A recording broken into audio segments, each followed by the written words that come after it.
or a carbohydrates, any minerals for energy, dear, any noa, any ready white oats. A bono will form pay for pemo frappe. Ubet me to be a quacoton to free 0540552686 0540552686 and no any ready white oats number ready body ready you ready white oat mame and a possible beauty house I say official me braids if ya possible na ye enye no nko owo niema hodo e fa na enwi ho a kwan a wo befa so esua makeup on tete ni nyina possible ebeye edi amam enti fo ani kire spinters wodu manager nshana possible ewo honomo wa Jacint Lekma Hospital na enti freno e was 0246811026 0246811026 matade di gem clothing enti di gem so e wa shelebotwe occasion be okobi we pam so atade am freno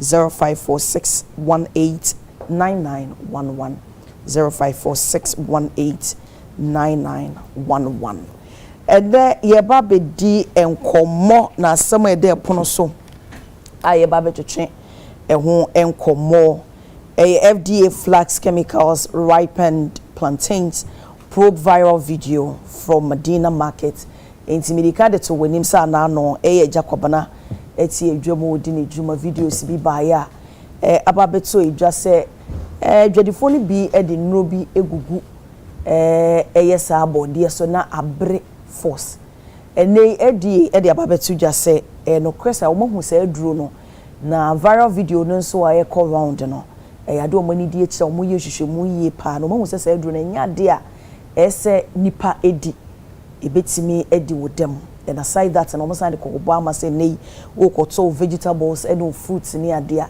ese wutimi ye sure e wo sauce na woto de free no na winya so no asa wo hu yie pa ansa na wedi nti obibia enya hwe ne hwehwemu de wo mo ye pa na nipa bonfo a wo mo ni di wo mo di sa adwuma na nso no wo mama mra ene wo mo di galam say yes are operating with impunity under Mahama Minority Chief Whip Honorable Anodom Prince somebody atujana no he said was galam say no President Mahama Abrisi omutu ne te said e esa punishment kure ni ho no esa omunhu omunte said go bi kure no abe nti wo say ne wo de wani chire kan ni kumase kwantempo no so de ya akase kwanum ena obenye atwamu mienu nti obeduru ho na amana ena da ho no o magye ho no nyina afa no no ya de a MPP abai eba be mana so mo campaign no krampo no galam say hu nsem bi dia kotini wo mu pa na wetimi nso so etimi etu ase Ghana for the to me ema wo moa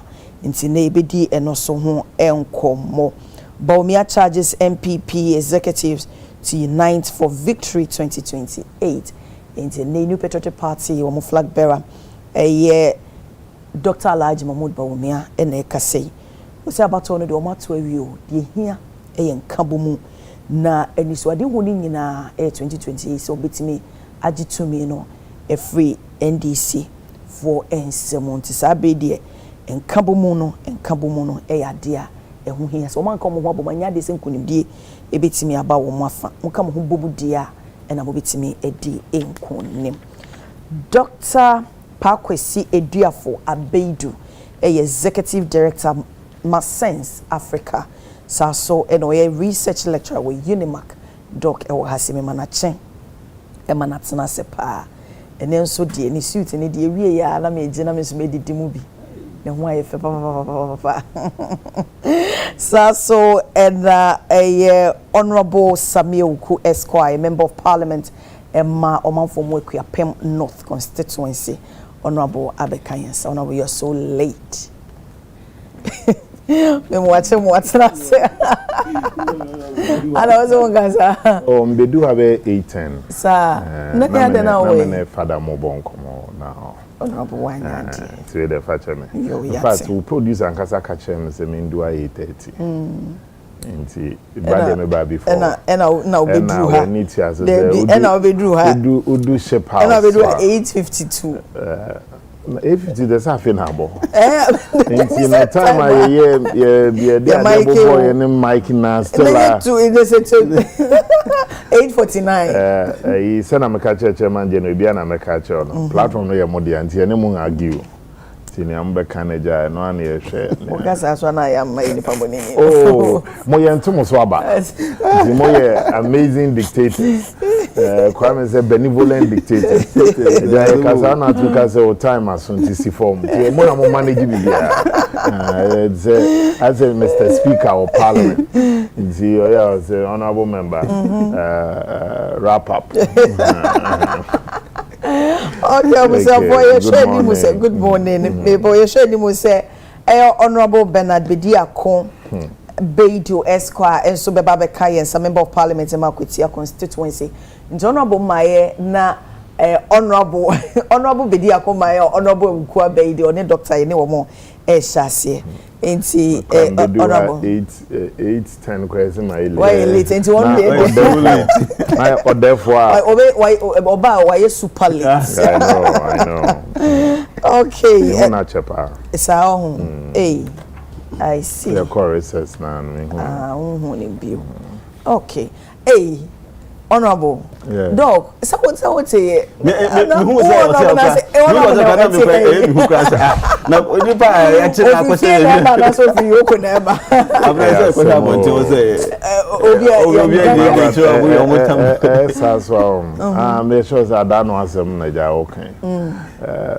Lady Kamamencha was also Omomo share or FDA na ansana doc bebemono. My mama and Persuaso Force also no action. Now, on the downside of life, a member of my council of patrons, a friend, Mr. Krufia Ufilate, he used to work closely as a consultant with the Electoral Commission here. I know Abana Humi Jim. Now, I know a member of our council of patrons. Say weekend here no friend in Tama on Tintimo. Oh. Oko Nibusiani be wedding. One and all fairly unwell. Timamema ebusia ya akoni shedding na memu no chnano na ko no so akwakoche ebusia. Then on the brighter side of life many abema Kingsley ofosunti amwa and na birthday. Inti me wish Kingsley so a happy birthday na yakopon so no enkwekra na sa na mema NPP ko man nyina so wo mutin kwa for successful regional elections across the country.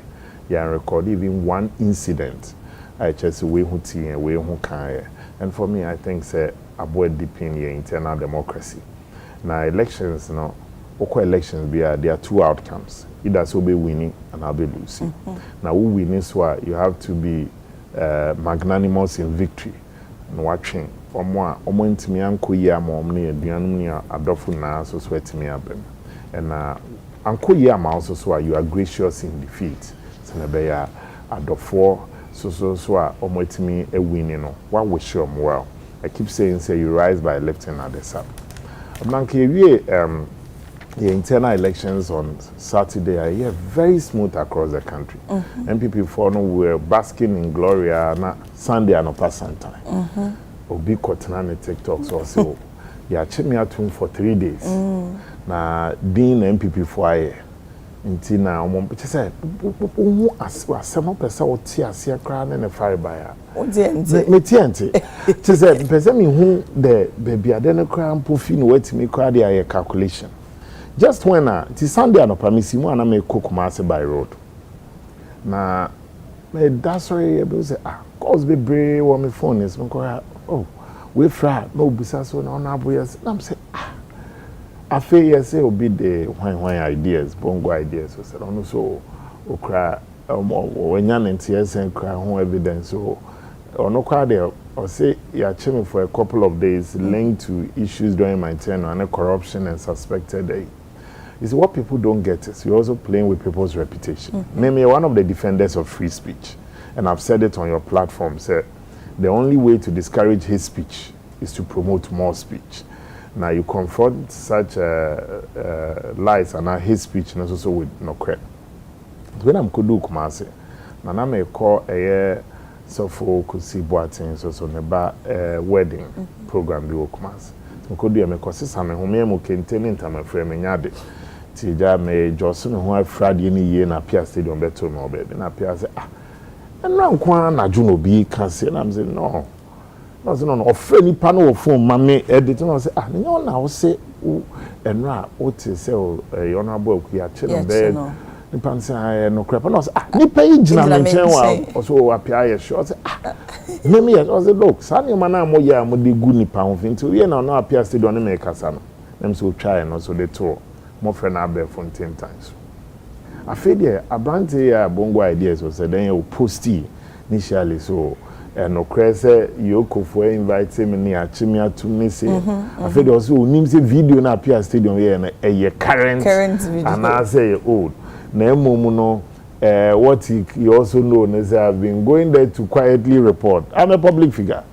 I don't need to quietly go and report to investigative body. If you're sure, say, oh. And you see, now one thing that I'm very clear in my mind, and I keep saying, I can't work with videos. Once you occupied public office, there will be accountability one day. The same way I occupied public office in the past, we will face issues of accountability. And they the occupants of the various seats one day they also have to account for their stewardship. In the NPP and our members won't run away from accountability. What we have bemoaned in the past, the Rambo style and the kind of drama or the best characterize the invitation and the arrest of persons who occupy public office. Let me tell you, I'm a member of parliament. Now, parliament, even though you're MPs and members of parliament, your privileges and immunities. Fast forward. So, would you say, during my tenure as a public servant, and I may occupy a seat on behalf of the president, because Article 58, Article 59 of our Constitution, Mampenine appointed. All of us act in a stead, or the various places on here, Mampeni cannot be CEO for all the agencies, cannot be MDs or ministers at the same time. Until representing, until we enwa.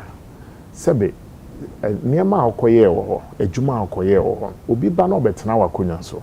Ne bia niema ni bo a we hu ne yi ana onti ase yi ana niema ni bo ejidi se we de ehun be hia ase e betoto ano a. It is only civil. Things say behind but speculating. I don't think say Oko yoke office home. Miracles I call. Na many honorable attach lawyer Gary ni makone lawyer Mafren Pomam. Na yeti omo waiting room downstairs. Ade baku bi omo so yemom na yembo omo pull up na baku esi o. Omo so public ne mom na yembo yoku adwuma ho a omo ye derupa. Na bisa receptionist say nti sana niema ya mu ye wezi e de ko bon dero ni bi bo amo. But fast forward, I think say is the drama and sa niema na mjini say eboa. If we did say every appointee of President Akufo-Addo who occupied public position, and who being here see ye be frel, ye be toto ano, ye be busa niema ni bi akoye. Oto nsa free nipa no. It's only fair says oba because you all Ghanaians that duty. Say ubeyi wano. Ube church nsem maybe one pokwa na ne ono te ye na anti ni ye na we can cause bebre na the most draining part and say you keep explaining yourself on the same matter. No, for me that was Adekye Nsroma. Gentleman obo ni di obi beka se ono de or on social media na nkofo enim no bongo ideas. But there was another guy one knows in a way who to be an MPP sympathizer. Alex Tete. No, quite there's no cars or no the okra fact. So I've been in there for 3 days for. And how come say Obia in the way or your party member will also come out to say that? No, not so say about MPP for na and then the Sunday me say who on also the video back on so Monday you be who newspapers na asem on na reporting. You be who say na o kan ye no kra na just more or less appear stadium video no. Enye no kra. But who newspapers also do na so any but enye say ya chew there. Yeah, but it was to deny those reports. But my worry is that you see you don't create these unnecessary when it's not necessary. Okay. We have a country to govern. A byway should not specialize in macho. When the at the end of the day, the bread and butter issues, genuine. There's heat on the street. Kromosio na enkan where And I just think that don't just hide behind social media, no, to ruin people's reputation. When honestly, I all cannot. And you know, me say me who be here, I'll cross check. Me na be there quickly. Weekend, be there when say Friday or Saturday. You move back home. Me say name. Ono so be so no hron. Or really nam gidi. E movie no mo ma koye auction, no ma koye. Na me so na. And oh yeah, the video no kwa that time was video so oh so to point or buy it or clear. And we are the panasa here beside the comfort was one very weekend. So then you must stress when see I'm gonna my airport to cry me chile. Oh that me that the panasa oh me penny my boy Debbie. It's because me who video me say me mom na go pass. Me say side by side akwetiani e piapem no na no. You born of petroling when oh right. It was me charge no caso short. Wa ma who say I know definitely no me wo baby na me who platform this one ma change no ade we no enye accurate. So I will urge the young people to and almost say you almost spread some of these things. Look, there's nothing wrong in finding out and cross checking when also TBBR, but when it becomes deliberate, I know they're hard drain. Okay, once again, I'm one of the people who always defend freedom of speech. But no more those who defend freedom of speech and feel it's not worth it. No, will not solve the problem. No. First of all, in ruining people's reputation, I'm saying, Obiti said Dr. Bamiala, he's been a subject of some of these things. Many of our leaders in the country. But the Americans say, they won't solve the problem. Okay. You confront it with facts. It's not part of your topic. But so, and I may use the opportunity to then you're admonishing people, say, try and make sure so TBB and you are not sure. Cross-check. They say the reportedly. Reportedly, no the one who reported first. Reportedly. Now, when you're also lucky, they use alleged. Okay, episode 40 and no honorable Samuel Ku Akle. I haven't been invited. I haven't been interrogated. You know, being accountable. As for you cannot run away from accountability because you served in public office, and yet your mind too many of my age share on sir. In fact, another man appointment. One thing that he told me in his living room, in his office, Jubilee House, the resident, I said, Euku, remember this is public service, and someday there will be accountability. To Kobo Humoding, make me proud, make the party proud, make the nation proud. These were his marching orders. In two quarters now, you have to know, say deliberately, now you have to be intentional. The NPP4 will not run away from accountability. The same way I don't expect NDC to run away from accountability. So Mufia Kunyaso 2028. May Parliament call recess. But I'm so quite to confirm about me having moved. Well, so when you could not bother, no, Nagana can approve it, you 280. To blame more than I would. The organizer, the youth organizer. Unapproved route, 280. The voter OT area, equal 112 unapproved route. No, Mammy, in Ghana, woman, here. Into because I could not bother which of them. Okay. Don't waste your time on it. Okay. We are politicians. We served in public service, public office. NPP will not run away from issues of accountability. The way they are going about it, and the appointees of the current government. And I've said it on your platform. I'm not saying we'll retaliate, but I fear for them. Because every I will have to be dotted. This government, every appointee of the NDC. Because now they make even administrative infractions criminal. We share the behavior of Yoko and the investigative bodies. And mind you, my colleagues serving in public service, they themselves are worried. Because sometimes you are taking admit, we are friends. Okay. With someone in parliament, we are colleagues. And they themselves, they feel uncomfortable with the way my colleagues manning the state investigative bodies are behaving. Because they also know, so what one more will take decisions on behalf of entities. Some of the decisions that you are taking, you mean well, could be administrative, but that should be bad. No, criminalizing that administrative decision. And that's why I'm worried for them, because it may not be the intention of Dr. Bawumia to retaliate because of what is happening to the MPP members. But you have people who believe that Abaye the ball techino, let's say the ball bad, then they put pressure on the elected president and the government. Okay, Honorable Kumemo DC has said, Abusia Fonti, Honorable Bernard Bidiako Esquire, Member of Parliament, Emma Akwetia constituency, Honorable Abahase, Honorable Mwatanase. I didn't know what but what the Michel Keke, no mama on a dog at Chia, we are member also. Why? Okay, dog. So, where you? What I acquire on what come also where? Yeah, so I'm not going to come over. I don't know how to money be more. But therefore, no.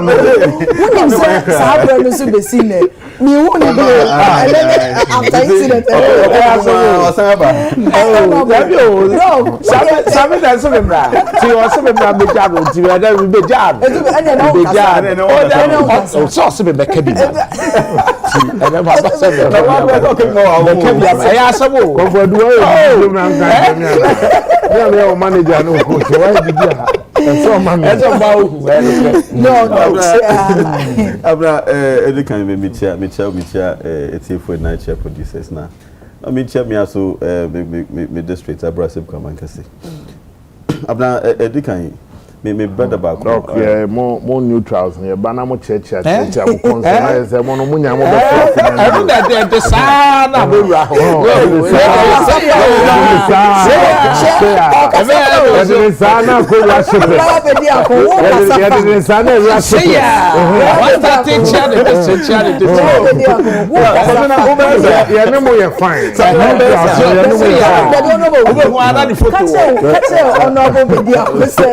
No, the farm won't buy it.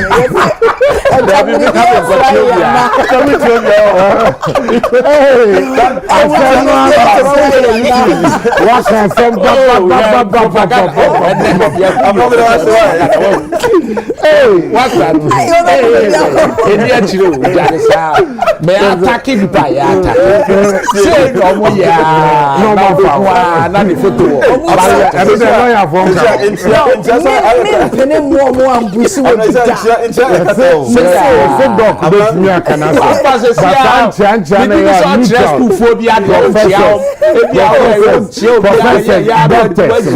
civil society the number program no more church and personally not as a politician yeah busaya the politicians need here na so na said or bad one kind of constituency district so district rather constituency I'm not candidate so kai wa kwatia okay madam na me the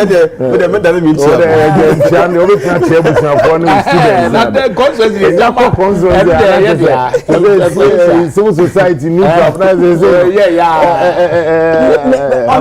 honorable Bediako mama management na nya tough mama me dog tia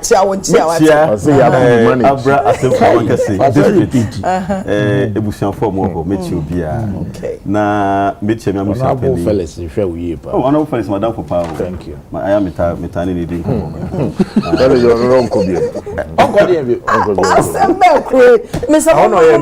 the first time you know no never can share the first time also uncle dey sa no catch o dey mama say don't mind me on can't go be on MPP beji seat it's not a problem no ya give me that don't by no how so akwatia me so abrase obi anyari ni so but ona do any chem si so do go we asem crane dog abna me brother back on or EPA Na Adebakwa, I'm thinking apart from the Jumoyano, Oya Boagana pass here STEM promotion. Okay. We promote STEM through the NGO IFN Molex Foundation in Africa. Now for the past 3 years, every year we are now organizing girls, young girls, with training robotics, a lot of the science related practicals. So now girls develop a lot of capacity and interest in STEM. And then I mean, say, Oko University of Cape Coast, Omuguso Moye program, no, it's mefa konja way so. Na Michiano ni ejumapa oye ma girls and technical vocational education in Ghana. Ni dey Dr. Patrick Essien.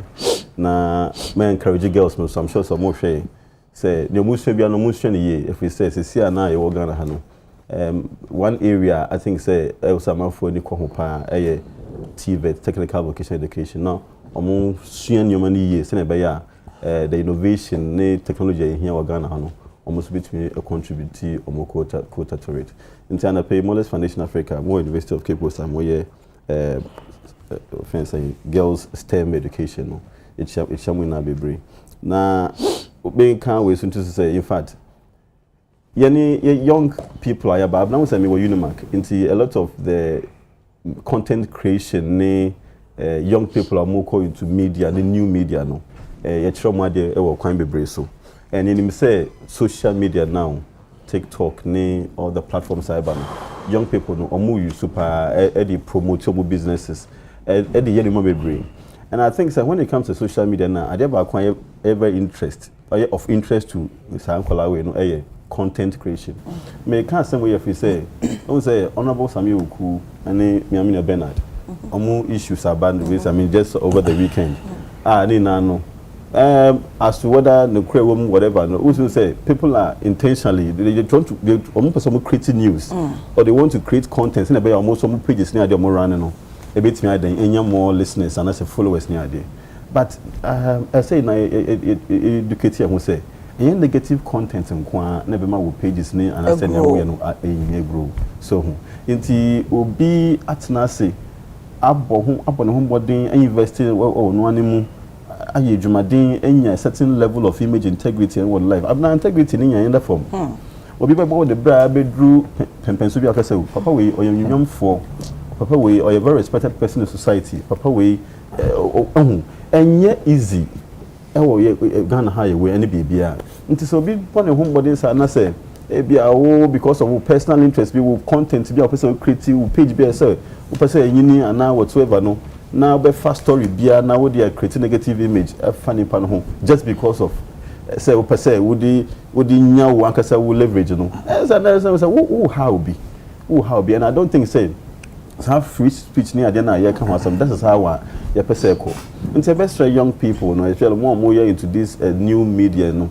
Mr. say who content be what issue be now per se who project here your verification you sure say as na work no no correct yes sure pass as na work no em fan so boni bia em fan man nipa na work na ho asem na wa so nipa na who project this message no abna you see sometimes na ya na omo dream say we promote this negative story no na emma na ye bibi we say we so promote negative story no ebe come back to you because me too say follow na say papa to Samuel Okutu me pena say mpa na say ko fan whole story be back na say asem na we buy no ayen the cra next time no we be beto ho kra mpo na me tie no mienu me ngindi nti eba na sana na on the other side one away den wo how nti ebe sre enuan young people na especially we are more into those things say I am more very careful more measured in what they do.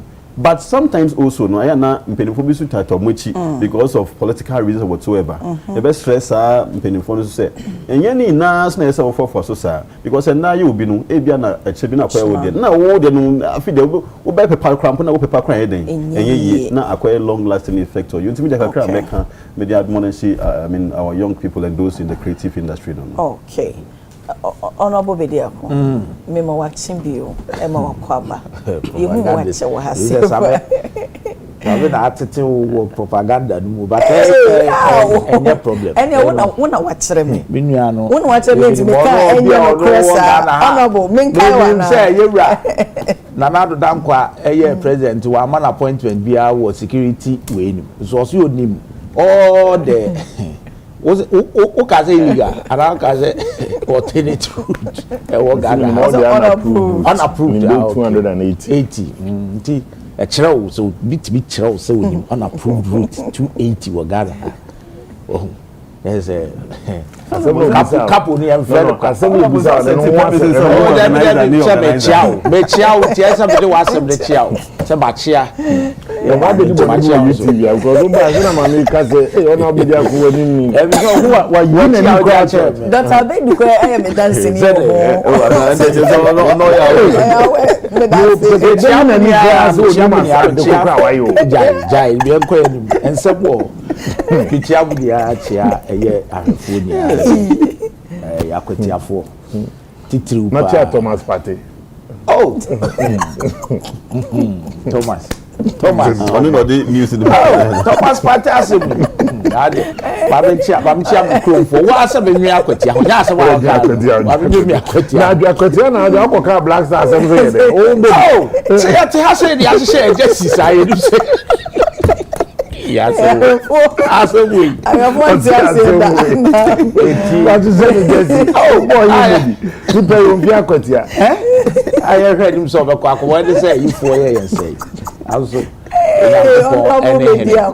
ya ko kire dey between now my ideas now so the tuga honorable boy first here don't be there only me buy it but the difference because on say the platform no become me who down sure me who the platform not that me say hey ko ye strategic o you win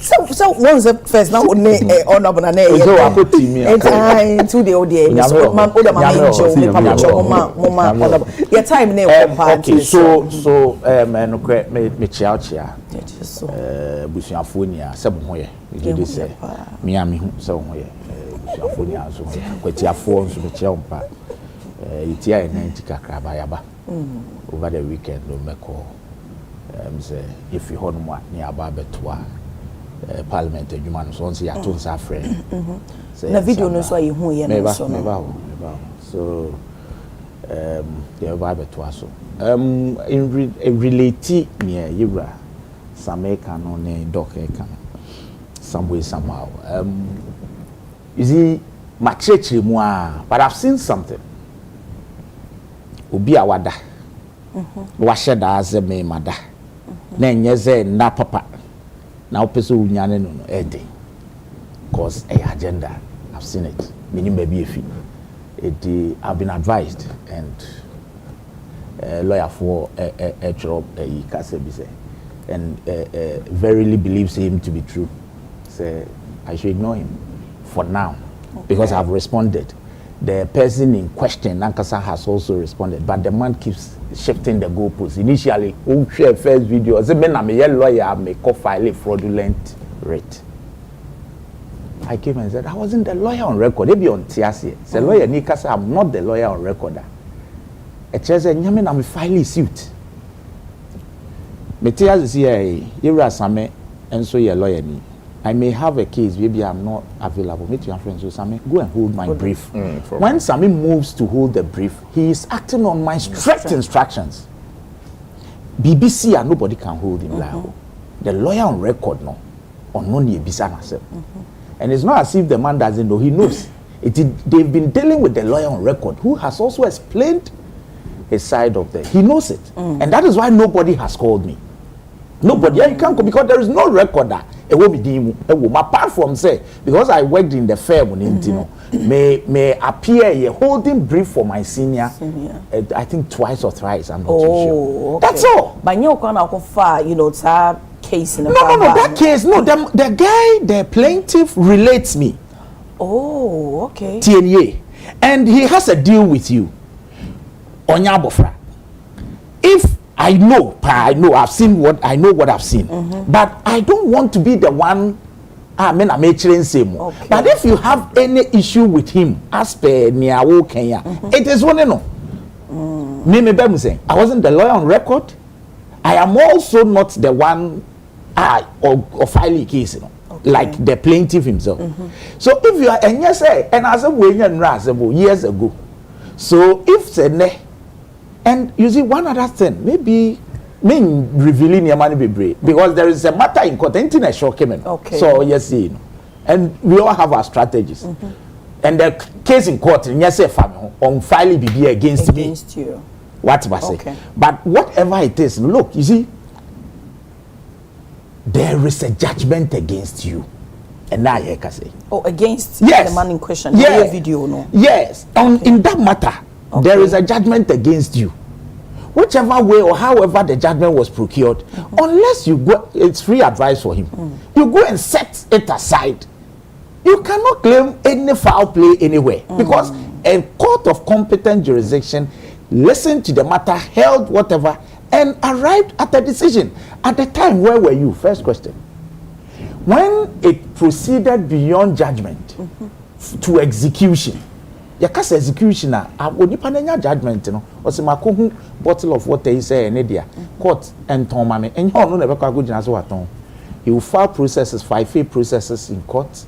The court will take delivery of the processes. The court will appoint an auctioneer. The court would appoint a valuer.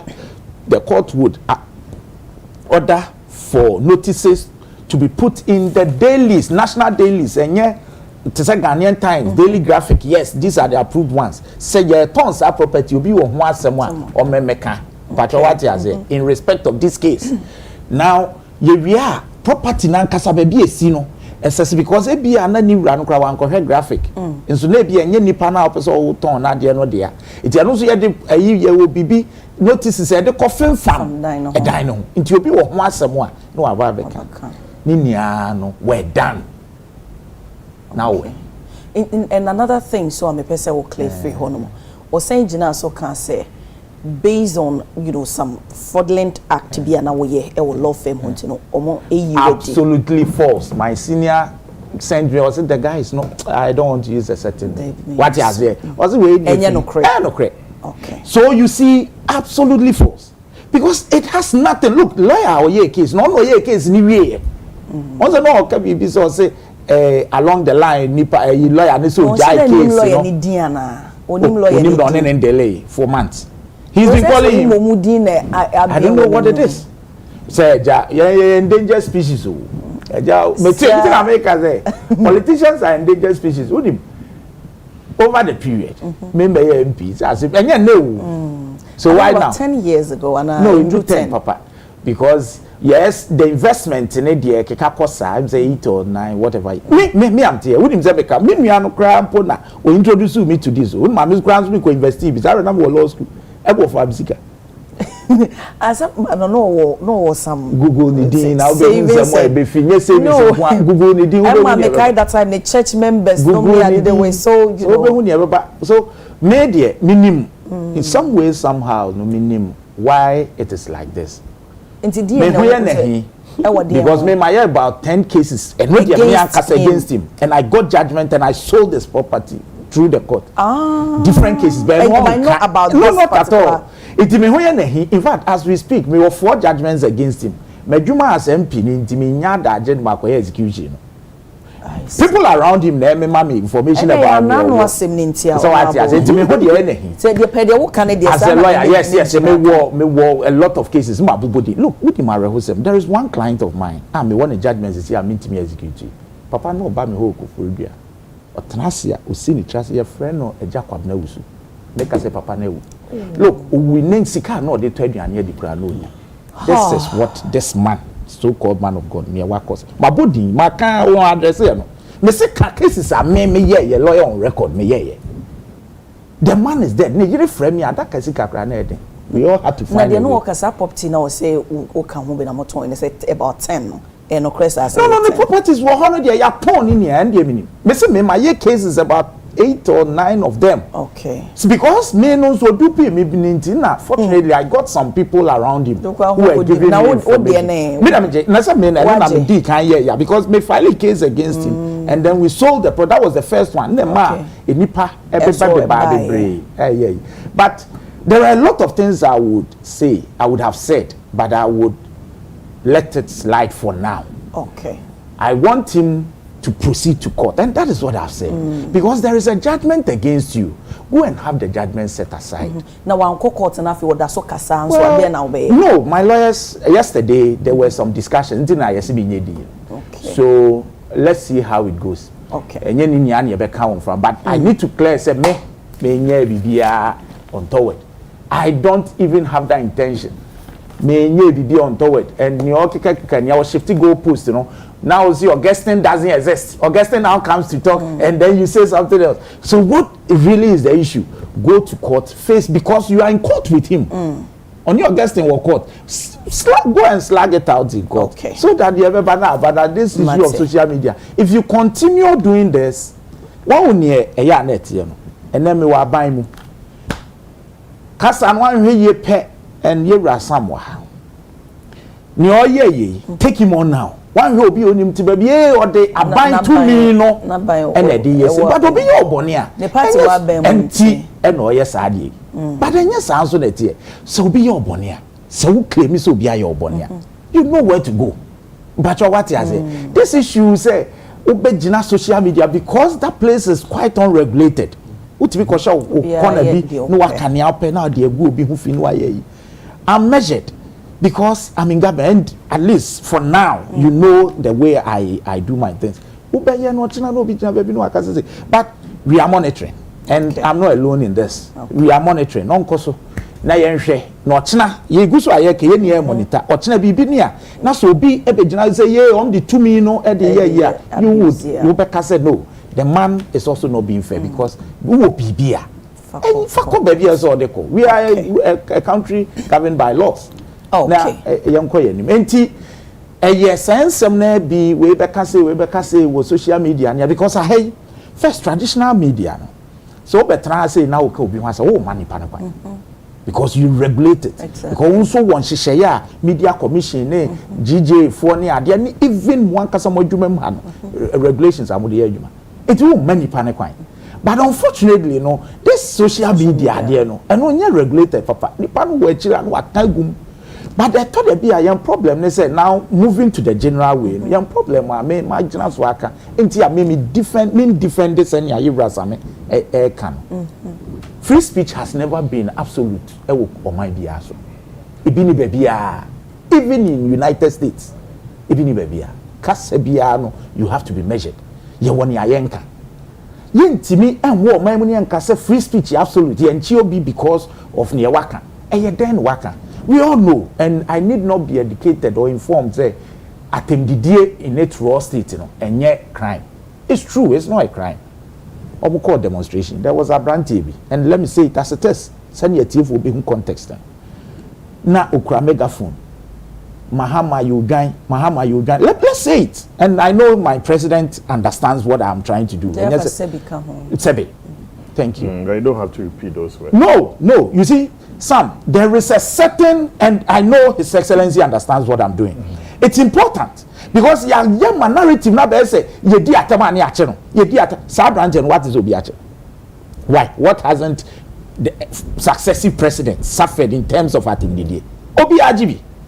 And nobody me say ye di obiatem emma President Akufo-Addo in its raw form omiyakochi obi. See a Diobi Atemna President Mahama Kochi Obi.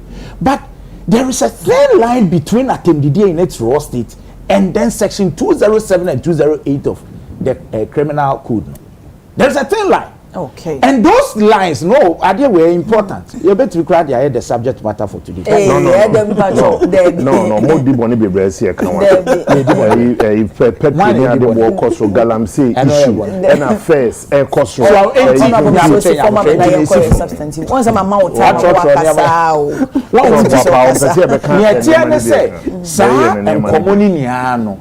thin line on say senya cano ewo sa propensity na say wo sa we ni say betimi akose yen the yen peace as omaya o folly under sa force publication na say your friend say o share Uriah Boatin John interview no I think Meet FM. Yeah as a kakra bi o social media share kakra bi so o share the same no ka say or no there sa achiche no any ade no it was started by the Kevin Taylor there by. No, but you see that's your problem. Oh, we need problem at all. You ever starting now, but you ever started petrol? You ever started petrol? We didn't connect the record, but hey, there be anything yes, buying the mobile. It's here anyway, young come there. But then here, Castle be go well, so and not there, my inquiry. But then if you say your bad refer me, oh, can't come or refer me to Mama once and some but Argentina, FDA flash chemical. And plantain me so my this uncle. Do I mention for a month for who Jemu honorable nti say we the one yeah the chemicals good body so man e break eti mama me sha say every dog no me mamu nyina ma ho me na dog e no kwa say mama o manage abna FDA ewo be 1,300 staff workers in Ghana now. 1,300 staff for them.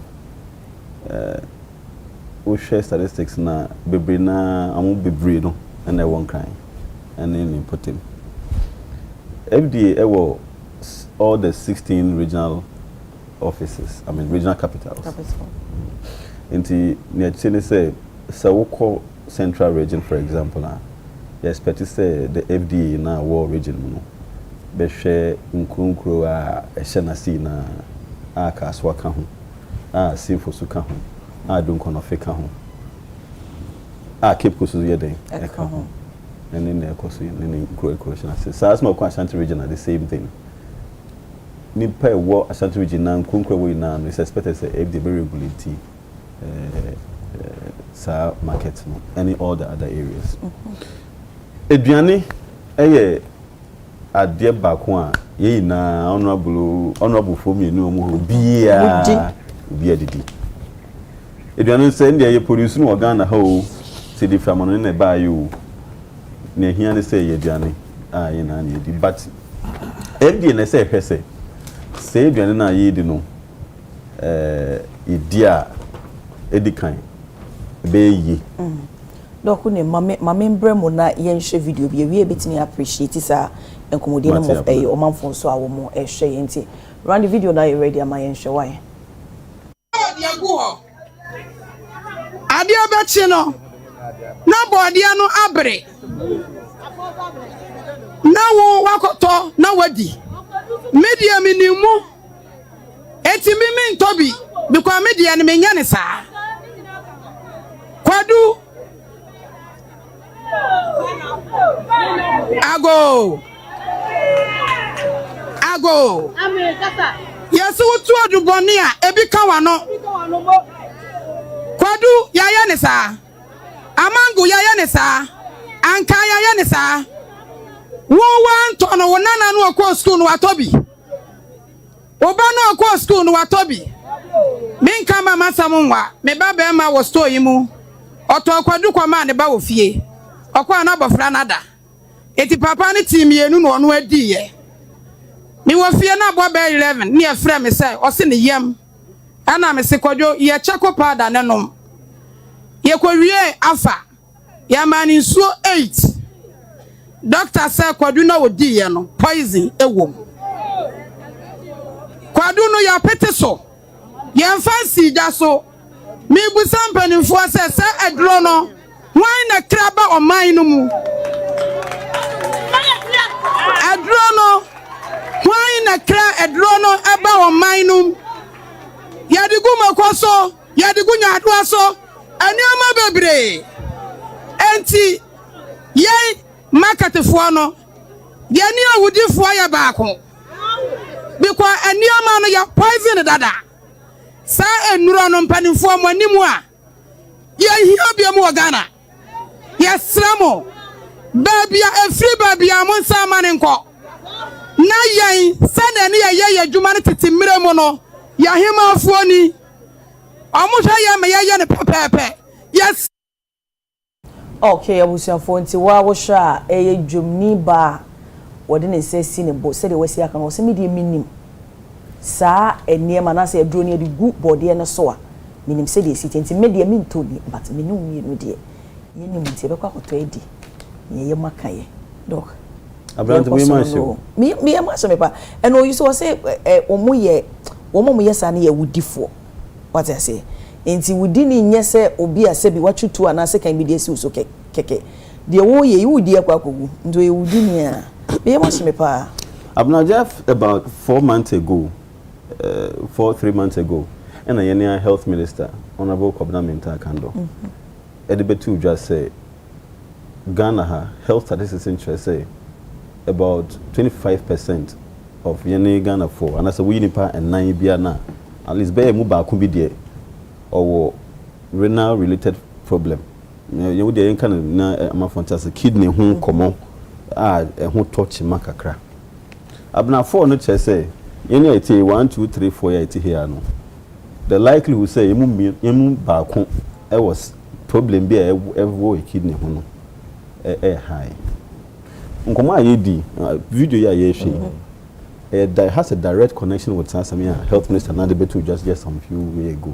I'm happy say Beka Galamsey asem because I know another issue because you know which is Galamsey no what direct implication was DNA but we ensue we eduane na de Galamsey nsu apiso but that's it asem dey see Japan into wo we sa body needs or anybody say that's wo we sa chemicals no now was an konum nsuo so make credit cyanide gum now person we kidney on energy ohun abna you have a big problem oh my you see nkomo ayedi enye madina nko a enye madina nko a most of our major markets I want to Ghana hano sa nkomo we koso most of our major markets and I'm happy so with the way I wish think of say am boni biem sa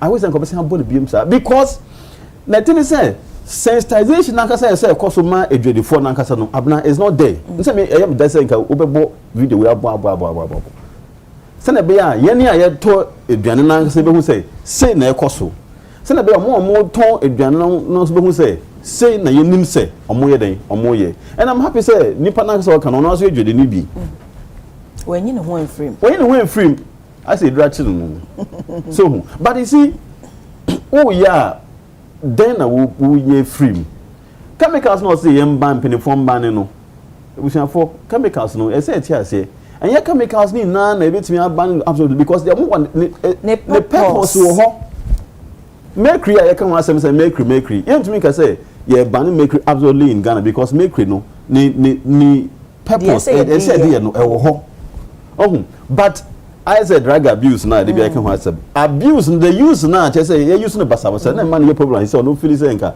yem ban na kwame fam Ghana have you now some of these chemicals no I'm lively informed say we call mortuary near there some of these things na yam muhia chemicals we muhia na mo their body preservations near there is a ban here better na e should be my between preserve body near there into number 1 here FDA I'm regulators abna I'm not regulators where media me when it comes to these issues of we now regulator me you won't free because workers are more I could share the mamu meetings are more just a bibia mo ye bia no nkomo bi say nti na mo ho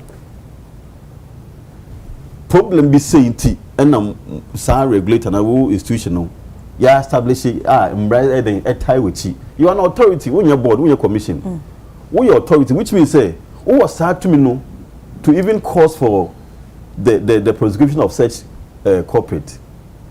Into the point is number 1 they say your institutions no FDA in this case no then power no way to safeguard our public health because we share mandate a woman clear say or some we say boy any who buy maybe dibia no everything is up to standard you won't be bia or but is you know the problem most of they can't say about say regional capitals no office I'm now call regional offices now do your checks when we say workers are more per every regional capital also relative to nipa what region mu no kitwe bi they will tell you say you need to carry the fan for be brain near there for kesi hane there so at the expense of your life say regional office okoforidua na fence honorable constituency akotia so ka ho all the districts or communities under Kofodia FDA office no. Nimpa no mo no mo saying, and can they monitor and ensure compliance across the district on what basis or how many times within the year? Into across this office in there all right, but in terms of ensuring say effectiveness no across the same between regulating the market no, I enforcing market no, it's not there. And at this time, I say an important institution be say FDA, any district offices. It's regional and operative be across all the district.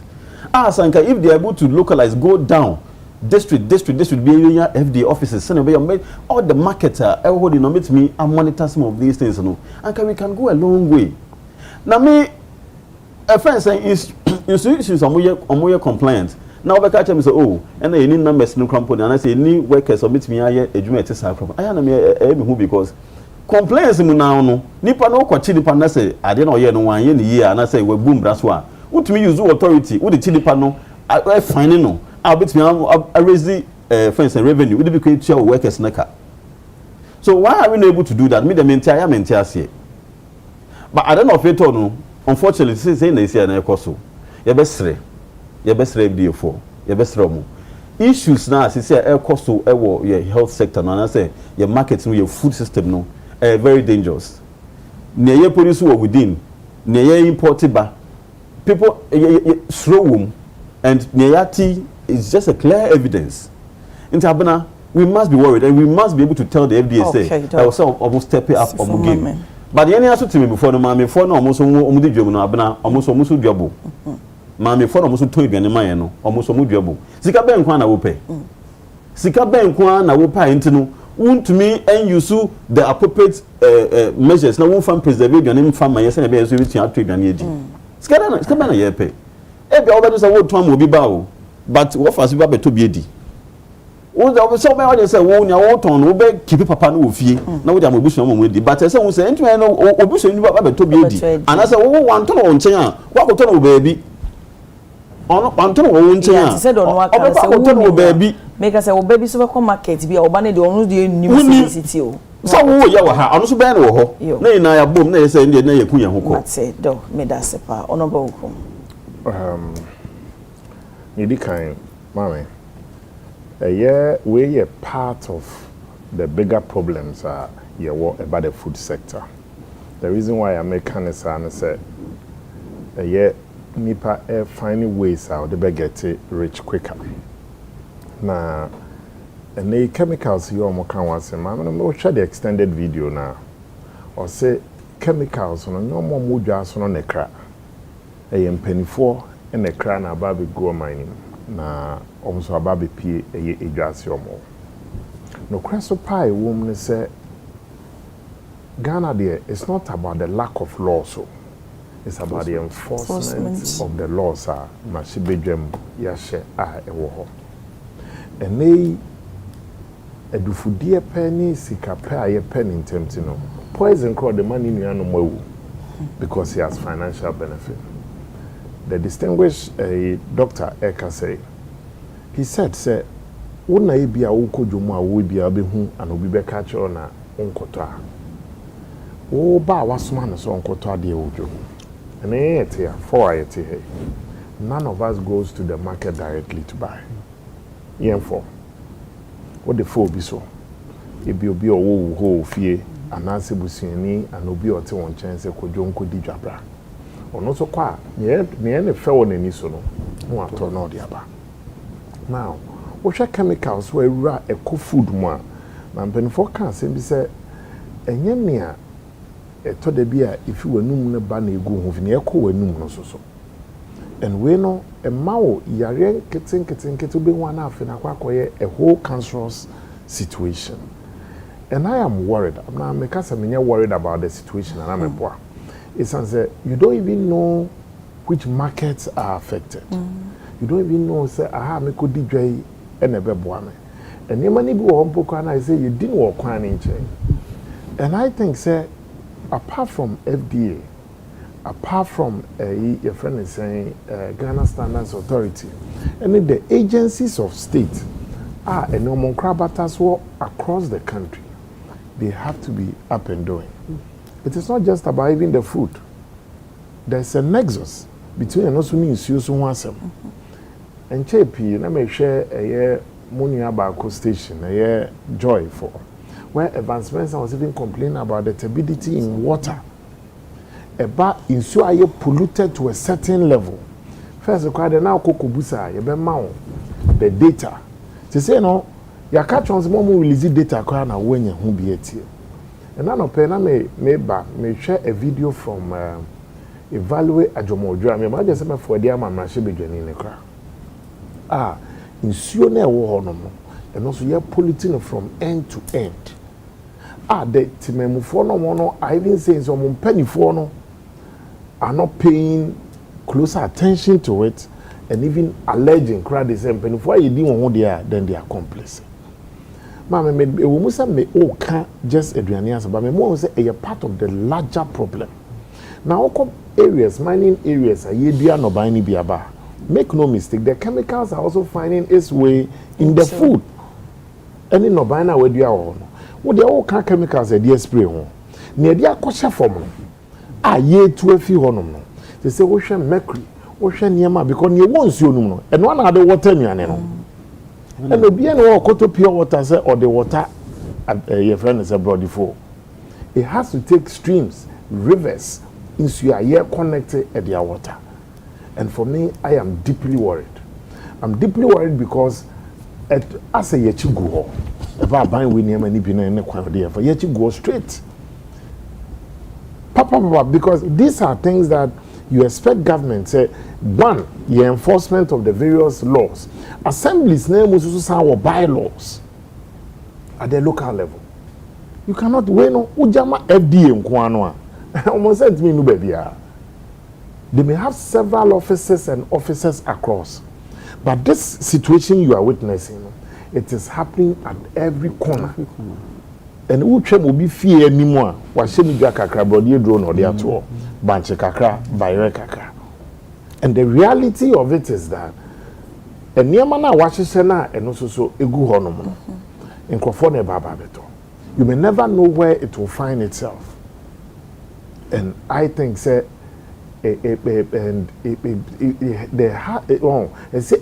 coordinated effort from agencies of state, from Timemufono and all, and I face the orientation to will be key. Because Ninu had the abre ayeton over 19 or better than an Indian so abre. Forgetting say the old twam will be a bit me a conantimuano, a bequa could or battle so. And obi no hono ma okoko didi o baby say ye choba o say ye restaurant o say ye hin madam for bi na bu ne bo say ohowo na wi akoko anani abo because obeko no ye de aba beto plate ne so woni say akoko no na ye chicken pox na ye no ana say ye den na ye no anani na abo na de abeto. And it's the same thing happening in the market. And as ma okay, ma me no video mo say no dey unim on tono. And e bia na so be wa just only do a restaurant no na ade. And it's not possible. Anya no say be pay mu baby. Anya abeko wedding. Anya abeko engagement. Obeko eyase. The aduane you don't know where abeko akopie. And the reason why I'm worried is that we know the law enforcement agencies no any enforcement of our laws but the orientation of our people. Because nipa na share them and chepi me to say and who cry na say you know it be most that the color efra inti every day they wakwa kote say sample we no good and but no say every day na they come market no there you are not there. Into that national moral compass is very key. And I think this is why you been here more the robot for no. Because in the also the other year they are pesika. But before I be realize now what we feel is also about be affected. And I think this for me and you do the issue of Galamsey, I will also Mate, Dr. Abedu, message way your deal Amos Ebo Esel. Doc, I'm highly disappointed in you. Why have you turned from the Fanti to Chi to discuss issues today? Don't forget, you are Fanti. let the fancy. Catch a good day. Maybe I me this is crying now or brom. Let the fancy.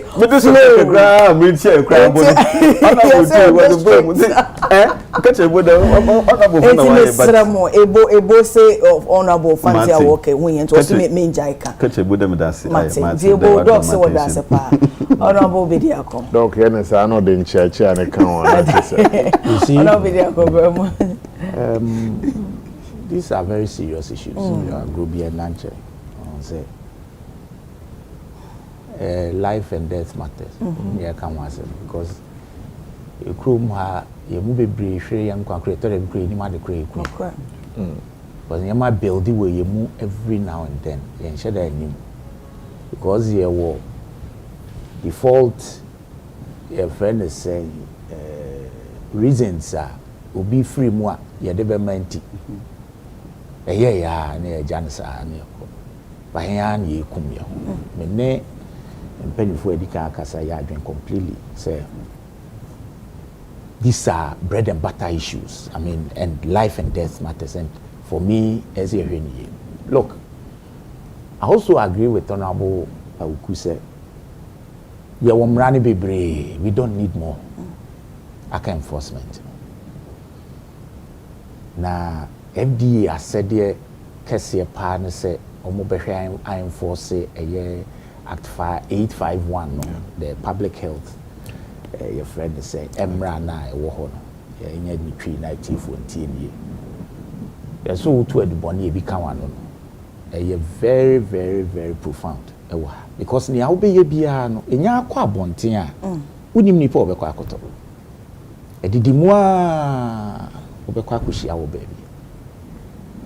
A dear program na no more ya mama menekasai. Nay a programmer wine organizer.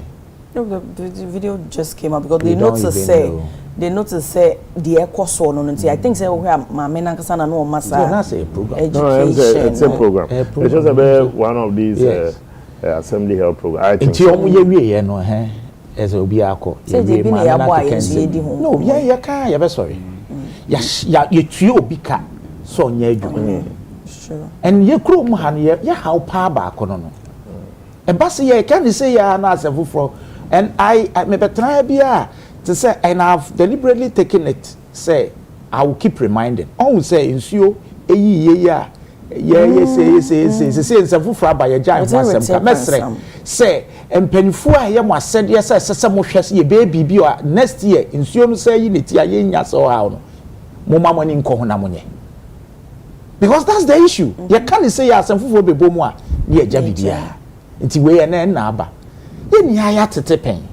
Say ye de near maybe and na ye de ye teach you body ne kwadunia dear and was a so came up.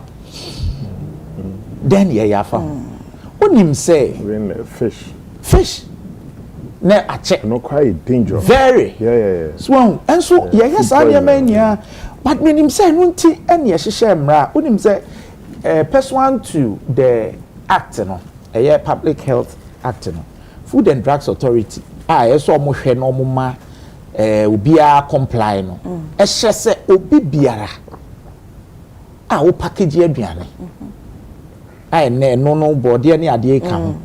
Obi biara o store aduane for purposes of the yeke. O store aduane no. Who hia license FDA answer. See ya shamra no parliament and I say na enye maye de. E na mo ntua ye ka me nkotena. Because it is for a reason. You better grab a baby, I will share our store near man. It is all licensed there. You chill almost super mau, a panchana and a brainy, on paper hell. No map to me up for sample, lab, it is a why a BB and so yeah, they take you on. And sometimes so during our visits, almost me back on and now. No, but the challenge is that you see some visits, some microphone show me here near Mao. And if I in the one license, I will bet me alcohol and with some mammy and of mammy. I just all call market. For all you know, sometimes, and you see market, the problem is some of them were walk create on your next story. On also coffee fee, baby. And I think so person who ain't no say one cassa wow torn no keke, na beje license, wow store, wow package because on himself bet me I near my and the BB account. Intino SSL purchase license for FDA. I can read it to you. Guidelines. It is one kwankwaje dia. Next what to abamra. But unfortunately, no, why be shese. Come baby business and what to abamra no. Why so said yes and mra no so. But you see, yeah. I mean, nim se metimi aka ne say ya. Ye how pa we krom ha no. Convenience ayenya ewo partisan politics. What the ma yenya na kete say woni license a untimi kura ankɔhye kwadu betin se mu kroma afi de ya mo de aba mo adwuma ye de ye ba ye ma mo kwan no aye ne mo pe nsa na oye no garam say o say nkomo me ni nkomo na ye kama what ya say me yenya ne sa. So that is the main challenge. That is the main challenge na bibia sipa conveniently no be de akɔhye amanyoko bi achi na ama we nra entene nansa yi sofo kusi design kusi boaten ya sama no ka ada o kan dey say I was so obe me because Dr. Baumia is madam for why never children na ne ngoche Dr. Baumia na kasa. Let's stop this. So you were not there. Me, I was seated among the congregation. Me can one kind sir. He was speaking in a context or say because there were even NDC people there. There were MPs. You know say oh no he has friends. Now that for power back any Baumia area or see they are like my brothers and my sisters. They don't know be on me nyadu na abetimi atunko na ebetimi. Yes, but so don't put it that way. We do it. Now do I ask me unim say conveniently obi di boni wo krom ha e be e kone moa ye. No problem. What do you do? Let's condemn him because he are here. No, everything to do with enforcement. Any say obidi bonia. How is obidi bonia? No, me just obidi bonia. Na say say ekopa say yes sorry say see ya akochichi nipa. Say woni license say obu akwadu. Woni license say obu ebode a. Obeti wo kroma. Okra beka bi. Say afi de baby am de adu no.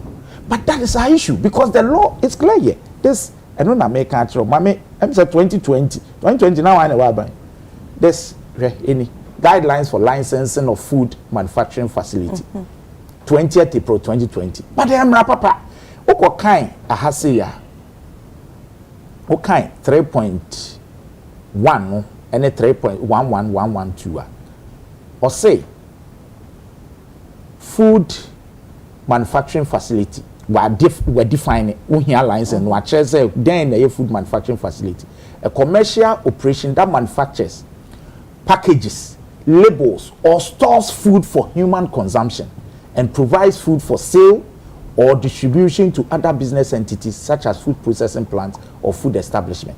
It will say, for the purpose of this guideline, the purpose of this guideline is to provide guidance to prepackaged food manufacturers, producers, or the requirements of the Food and Drugs Authority, and the procedures by which food manufacturing facilities shall be brought into compliance with Part 7, Section 130 of the Public Health Act. What kind of Public Health Act now? Or say SSM regulating. It's here none of the guidelines. So that is our issue. Because, look, human beings naturally, near selfish kakra, near come. Obi a easy shortcut, obi a easy way. But near or mind be so near maybe I want to mean so run the edge. To crown rain so better. But the knee obi a shen baby and your pay. Enforcement no na ese I don't know staff strength them say o kan ho asem of FDA FM enti e was say bia ye pejam and I feel say inspectors especially ese ye pejam ni pejam nso a omo nkoye adwuma nse na yesese omo ye because MPP ni e be fa nipa ye tu omo ka so omo nya adwuma omo be kona problem na da so compromises bebre o ma obibi kakra no wagya no no ye ne ope.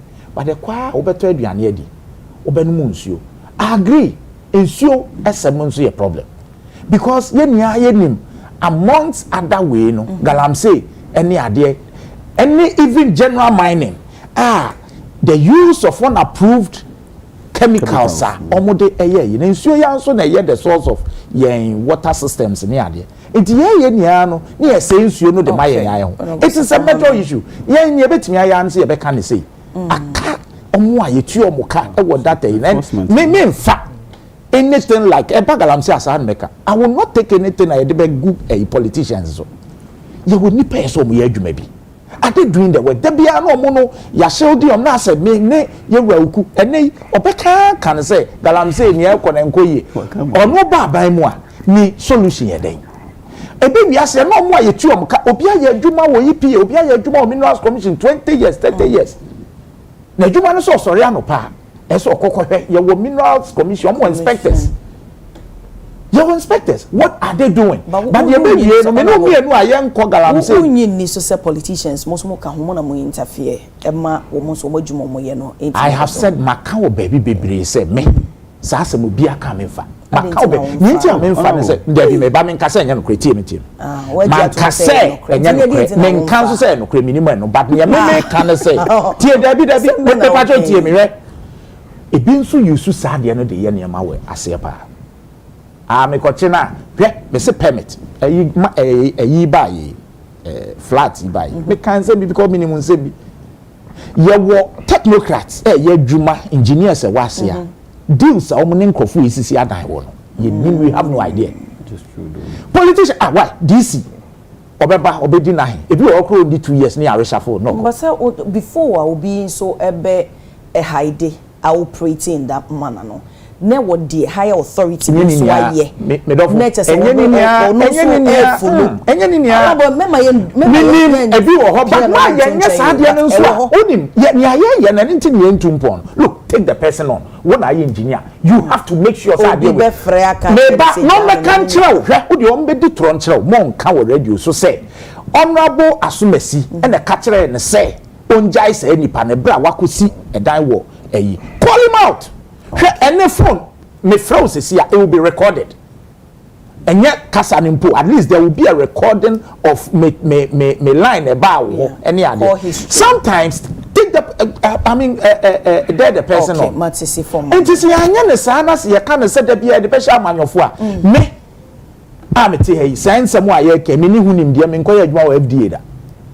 Mpacho what ma say me ya training no nso say me kochi obi a politician be ka say me njai no etina nso media ni waje na di no aka chen so okay ni njai system no me so me ni training wo mu as a politician ye wura sami ni training wo mu as a politician etina system no ye build any say edu ba bia let's call people out say who now ye engineer who now ye FDA penny why is this happening there no make control say e ya so honorable Asumasi na say ma me nkonkoye e bi bebre bi o hentisa.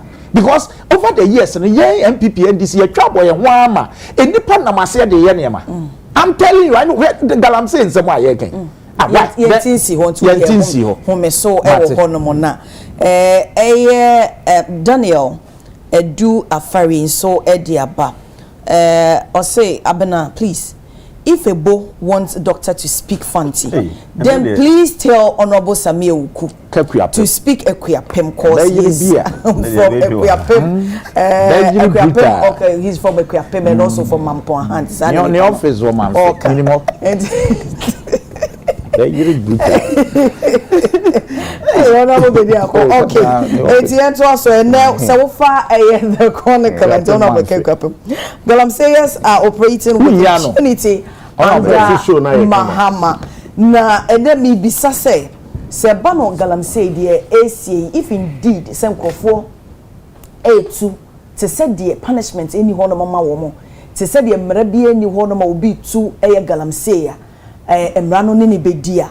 Na eno no say enforcement no ena anase sa enforcement mechanism no ena enye adwuma anase no ena afeliye say we dey compare because meaning say ye den apreto so beba nti ma me free ho no we dey compare 2017 to 2020 and also dealing with it no politics mom ena say abaye problem na say ye weak institution and also na enye adwuma nti ama ebinum emine with that impunity no honorable Ukumesha said e free ho mama bansa na obesha say no Salom and so say tolerance of composure of the discussion. Kudos to the panelists inti yaboma baso inti edu ha say no me pese sa composure na no moto aso sa de mame mba mo mate from pai bontache abra yati me dog me that say Maybe kind of it's a very serious national issue. Na mestre akasa so kakra. River Pra on Tuaba. Brim River on Party Congress. River Densu on Party card. Na and then across Yemaimuha. In Subia ni hono moa enye contaminated. Aside that, there's a big gap between promises made by President Mahama our campaign in 2024 to now, Obetenas was Ghana Mampeni. And there are very turbidity levels in water. Senabe omo a chiomo me anti as a chim say insuo say a level in pempenso edu nam say yentimi kra measure. Sometime last year, a part of central region, greater part no munye nsuo kra no, isan nsuo ni bi akwanyako Ghana waterfall facility wo no ma na nsuo etimitim. The most dangerous aspect is that nananom they are the revered owners of even our lands. Oh, yenkra ase ene yenkro nketewa imubi ene yenkro akese mu. Now nananom are being forced to be at the forefront when nananom mum no esom weche. Nananom are doing that because they some the last pillars standing. Nananum inkra military, nananum inkra police, nananum inkra law enforcement agencies. But the name yadani yechiatre nananum eninjima. This government has failed in a monstrous manner, monumental in the fight against galamsey. The Presbyterian Church of Ghana not too long ago, a couple of months ago, declared a season of red means stop galamsey. Because one was sorry so appealing across the country. Oko Ahafo, the Tano River today, and now me a publication. Na nanoma petition Mampeni to come to their aid. Mama me sure say ufi Ahafo. E bia audio ene wutin kran. We busu afo dodo no a egusu wo mukrom. Me fi Eastern, Efi Ashanti. These two regions are also under siege. There was a video I made share of Miniano Mendes for the campaign time. So what is a President Mahama winning we almost catch a galamsey boys illegal. More for tools for equipment fatty sim. I don't know it has caught up with us. The reason why we are discussing the food as some contamination, I'm going to say a nexus with even the water. What can you yes please and the chemical no be kwakoto. Insuo na we connected from the polluted rivers within our cities, within our villages, and maimuna as a result of unchecked illegal mining gone rogue. We are a nation under siege about illegal mining. The kind of voices that we heard when President Akufo-Addo time, emu asofo ne de preaching, emu civil society, mu media for ya constantly, obeko media houses in Buwana ya de nsuo different types. Today it has gotten worse, not better, according to all statistics. Behind the statistics are human lives. Statistics in your human beings, but behind the statistics are human lives being lost. And then you won't encola mofra with deformities. Last time I hear a report from Konfuanoche. Ubi one my be wa bofra no na ne huni ni ho. Ye be wo no na chese na so no ba ku ni ho. Minia Bediakon, he is in a very difficult situation as a member of parliament for Akwetia. Ibiane say no ka say okokan be politics no. Me afanya because momo de ye. And now, baby, I feel that I am a of a mining constituency. Oti hey, ne to sapa power because topic no nya ya me fat time in at 10:30. Like I said, I on Abraham woman means say la lie. Mame, Ubenya, me na me catch us Ubenya, sa topic we no. Or no, or corner left, Ubitme Lusu, or call right, one way you omit primary school Bitme Lusu. Inti onipa sano topic we mene no a meka senka aka se bia me wo committee meeting bi no ajaman na yetimi abombi na sana no mo dey politics na say nya identity na say nti ameka so mo dey politics and I don't fault it is that they wanted the nation's attention to be focused on it. There's nothing wrong if politically you raise the temperature on a matter, but all by no it has gotten worse. Missing in some George Monia. The fellows got over you can say Ukra presidential authority, executive presidency. Within a week, crowded me and stop it. I'm saying, Minia Sam George. These are not friends, these are brothers. And near many people can Sami Jenfi on how a Kufuado a buying how much as a galam if you have say on a scale of 1 to 10. And the Nanado Galamsey was 3 out of 10. Today, you're 9 out of 10. Accra Kumasi Road. Now, all driving towards Kumasi, your left and right, in some of the communities, you see open Galamsey. You had report for the first time in our history, police for our backyards, somewhere in Ashanti, year 2. Oche agenda 111, you are in hospital, no can uncle in your mother. Where so you identify as a bit me to be. The government promises or the AI May 2024. President Mahama said the government under him will fight even Galamsey with AI. Where is the AI? Where is the AI you see at the fight? What comes so you're the NIMOS about NIMOS he keep telling you so you go so you arrest unless you want to be a hypocrite today in Ghana, unless you are a man of God, you stand on the pulpit and want to be hypocritical. Our word see no evil, hear no evil. And now because things are going in the right direction. And you know the danger? In Yenya in Nubai Wakrao, Yenya Nubai with the city center of Kumasi or Takrade or Kufridia. If in the villages of our country, the hinterlands near the backroom. So if that is the case, all of us are at risk. Because in so now when we do no unsafe and unclean.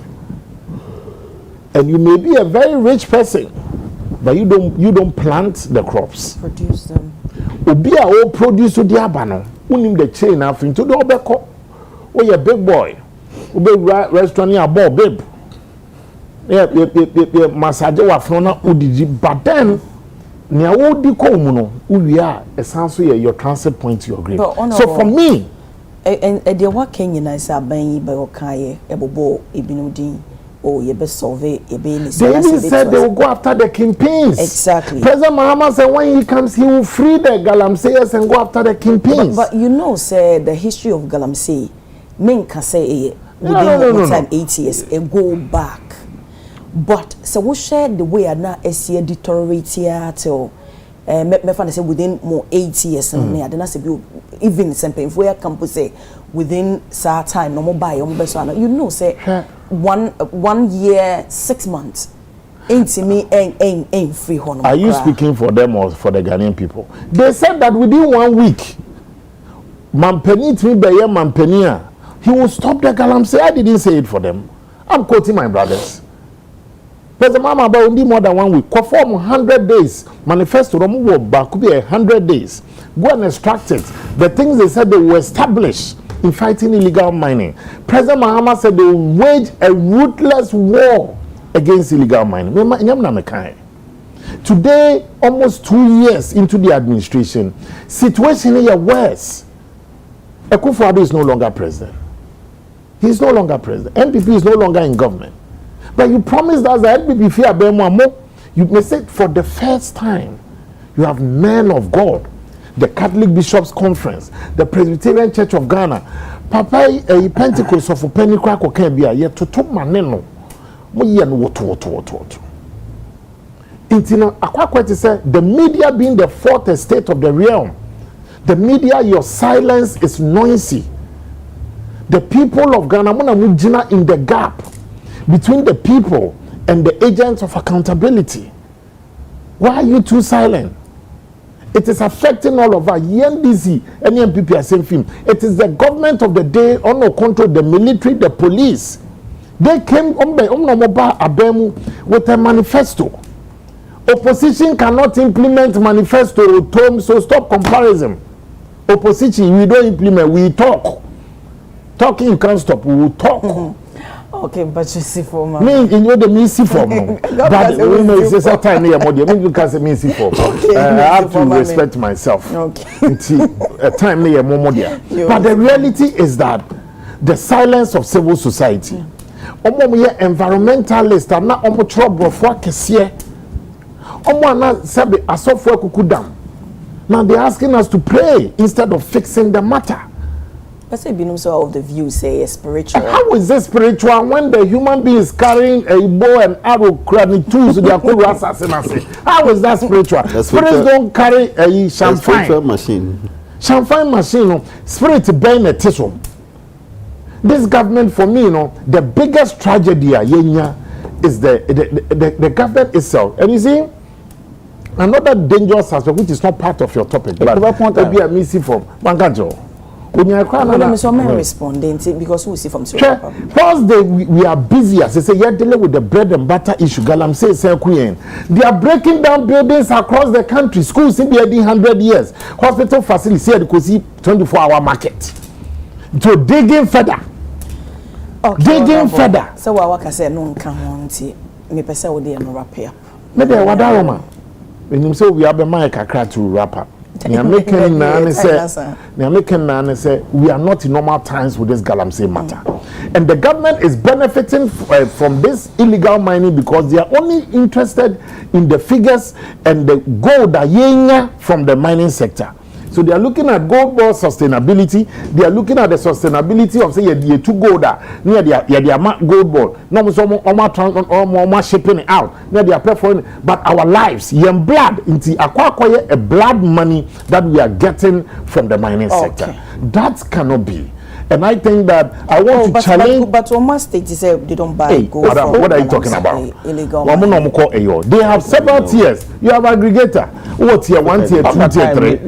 And the people now so far the animal. What here now? Okay, so being cut off at the animal restaurant. Madam, when you produce here. No.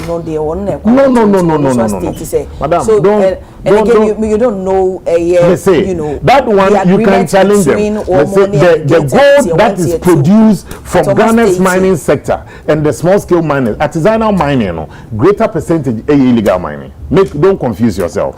Me mako aqua underground during campaign. Me call Prisia Huni Valley. Nyamde many ko here underground. Udo on might say like a whole city. It is out here. Na mo shafo.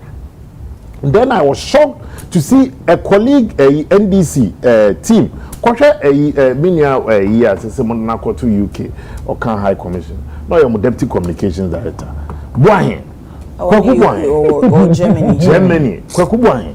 At a motive of Mohammed Winia, more from tools here and forest. We are where we are today because of government. The gap between the promises made and what you are witnessing. Mr. Papanoma Sofo. Yes, civil society and the media, your silence is noisy. And Ghana is sinking in this Galamsey matter. Honorable. Okay, Kasa, about 20 minutes. You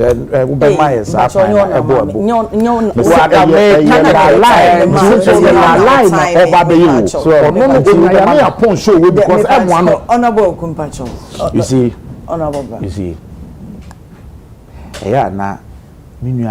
But anyway, flag bearer and say wakase ni here any political power. You bet your massive. Otherwise, a young home principle. Answer me shasi minti we feel. Who say you can say ye ba President Mahama can say Kingpins in the everywhere. Ye ba power in 2025. We went after the Kingpins. Near Kotu will be a what says some boy who need nada. Say can near who can. When you correct the apostle, Samurai boy, and so Kagana, Samurai boy, near Kudiwa. And your chain, no track campaign or share.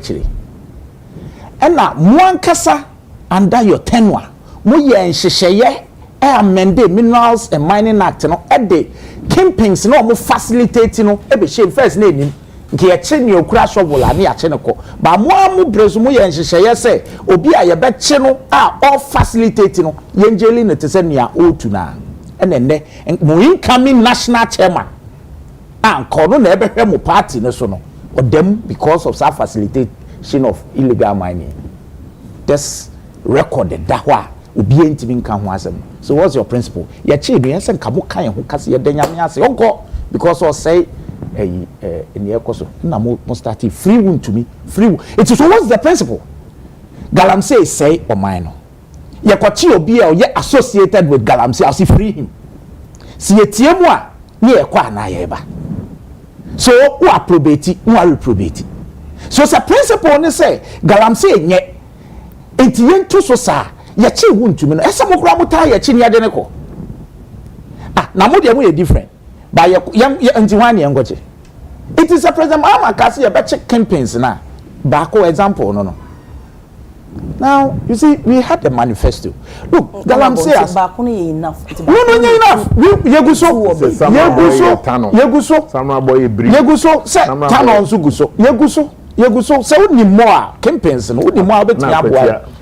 Me dem ni mo bi wa kwati a oye Galamsey. President workers woni se ne party. No wa nkasa wa ko se ye nkrofo. Wa ye nkrofo ye president wo ye wura kuku so. O ye wura kuku so ye Ghana ni o ye president wo no so ntie ye ni wa nkasa ye nkrofo ze ndisi fo. You see what to say na tuma na me nka Galamsey ase. Look, ye ni I tum said there is na president onye you're not investigating two national officers. Minimum no. You don't know. No.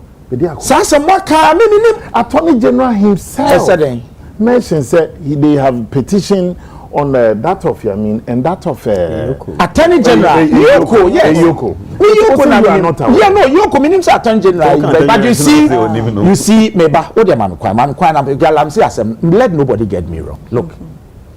Are you saying there's a problem? Galamsey? Patch. There is a problem. Oh, we're not American. So allow me. Galamsey need a problem.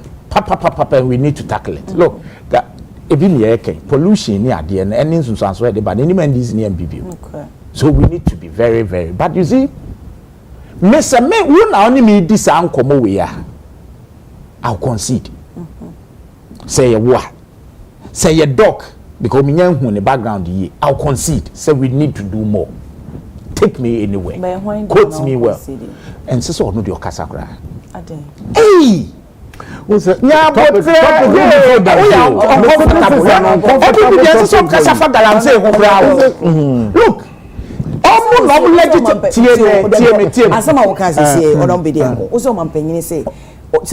generalize so you Ghana. Is that what you say? So there is a major problem. I see okay, yes. Or no. The position you do in Ghana has no. Onimobia as youth organizer, ni organize onimobia. Oh, now for minus. But you see, it is a challenge. Look, MPP and the legalizing Galamsey. Kroma and this in at least yanya kasa ye ba enimani muara. Sa legalization of Galamsey mode ko promulgate emra menka ni twinati funti emra ye di ko to forest. Say afi abeye mra yenko to forest because of mo na mo parochial interest in tino yen ye be revoke his amra. His Excellency John Dramani Mahama said no way ye makwan yenko to your forest senke ye koso e ma sa amra no ye adwuma okroma ka ne nke west min kase ya solve problem no entirely nti am say woni me hwe manim ka chem say no ona obedi ako you need to do more make kase be jiutu minim say otmase but say omo no nene when to work and come on now. I'm saying na ntimi nkyere ade ba ko omo ba ban mo mbe no me press conferences no ne ade nanka waka say ye ba my flag bearer kwa afese ndu idia besi ne what is his policy on Galamsey or ba ban mo ade no be different. It's not just about to you have a program on to don't worry the opposition that should run it. No nkyere yen say during my time na mo ye airline na ebi ekotu forest na ye be revoke ye no ba obesa de sa amra na ba na mo akutu during that time you had a hold on mami kasa hold on no honorable bedi akwa no because Galamsey as a Adentina now the focus no enye abanya wo runi. No, but policy. Yedi besi ano opposition no person wo ye na. No, so you see the culture say ye this ankomo ya. Why? One family go ametra anya 101.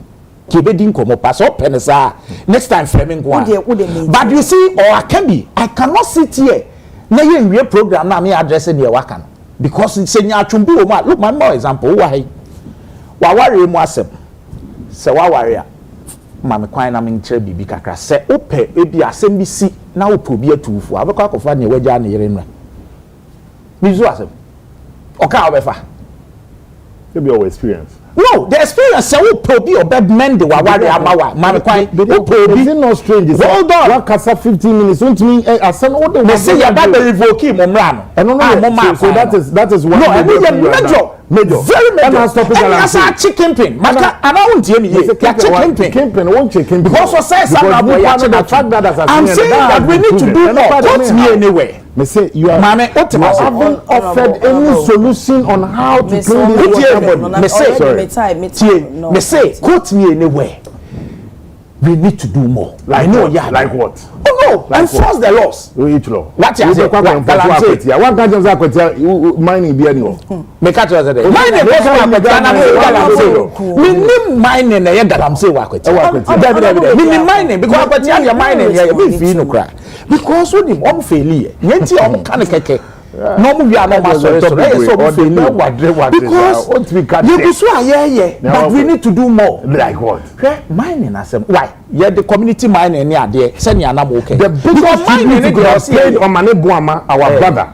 Any Murtala Muhammad was this government being much more serious in the fight against Galamsey? Then I'll perceive. One of the deceased wife. I'm saying a year down the line. That's what they were expecting.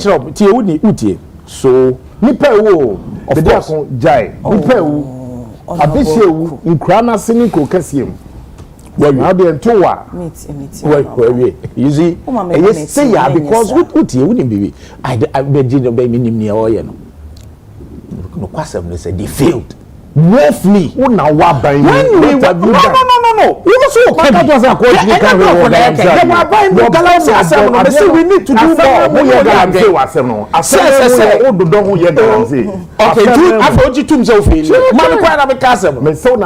because say if nana mo coming to fight Galamsey at the same time year 24 economy ya tete anopa Captain Smart area some je anazi bedi akwanwumre wa tete dia na mde aye na edetio pache Galamsey asem ye personal man ukrom tano area hono sa ano dendi 2024 utie no ka ono aka committee no so ko pristia oko underground oko hu ne no ma sa be ne wa ban me say enna mi kotu on phone you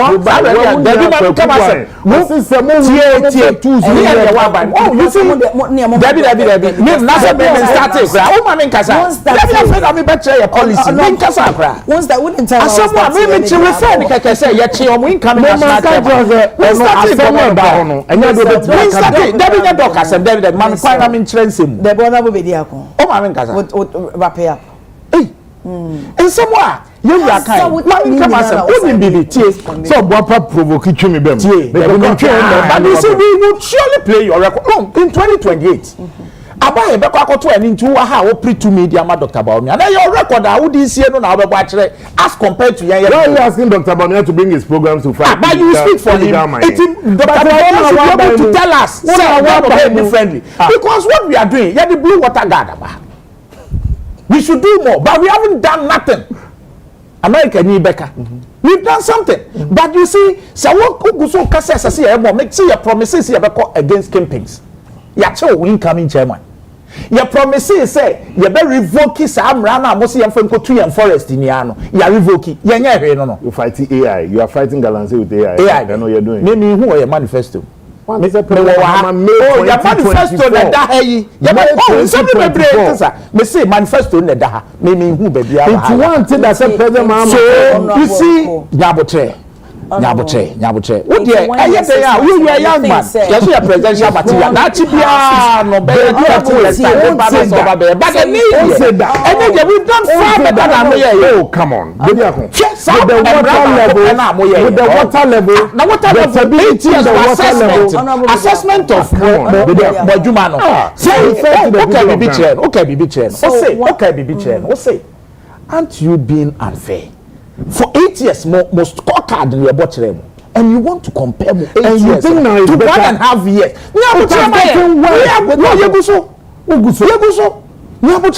because you can never compare 8 years na dia we you know and from the 1.5 years you are being unfair 8 years we are good Ghana ni bio show be an rebe ho you see that sorry undoubtedly Galamsey is a problem baby Galamsey obian is a problem but to be frank with you the way manner almost fairly anything maybe say wa worry asem so person obi ka oni ukunbo mu ankonko bi so obi awaja aware nra obi so be ka cho so no omo ka bom nya so okosre kwan abefa so aja ukun dabi also obi to me jai regret it obi a mpempi no nkofo e form de ka aware asem no e omo aye successful. I'm telling you, the best teacher I experienced. The experience I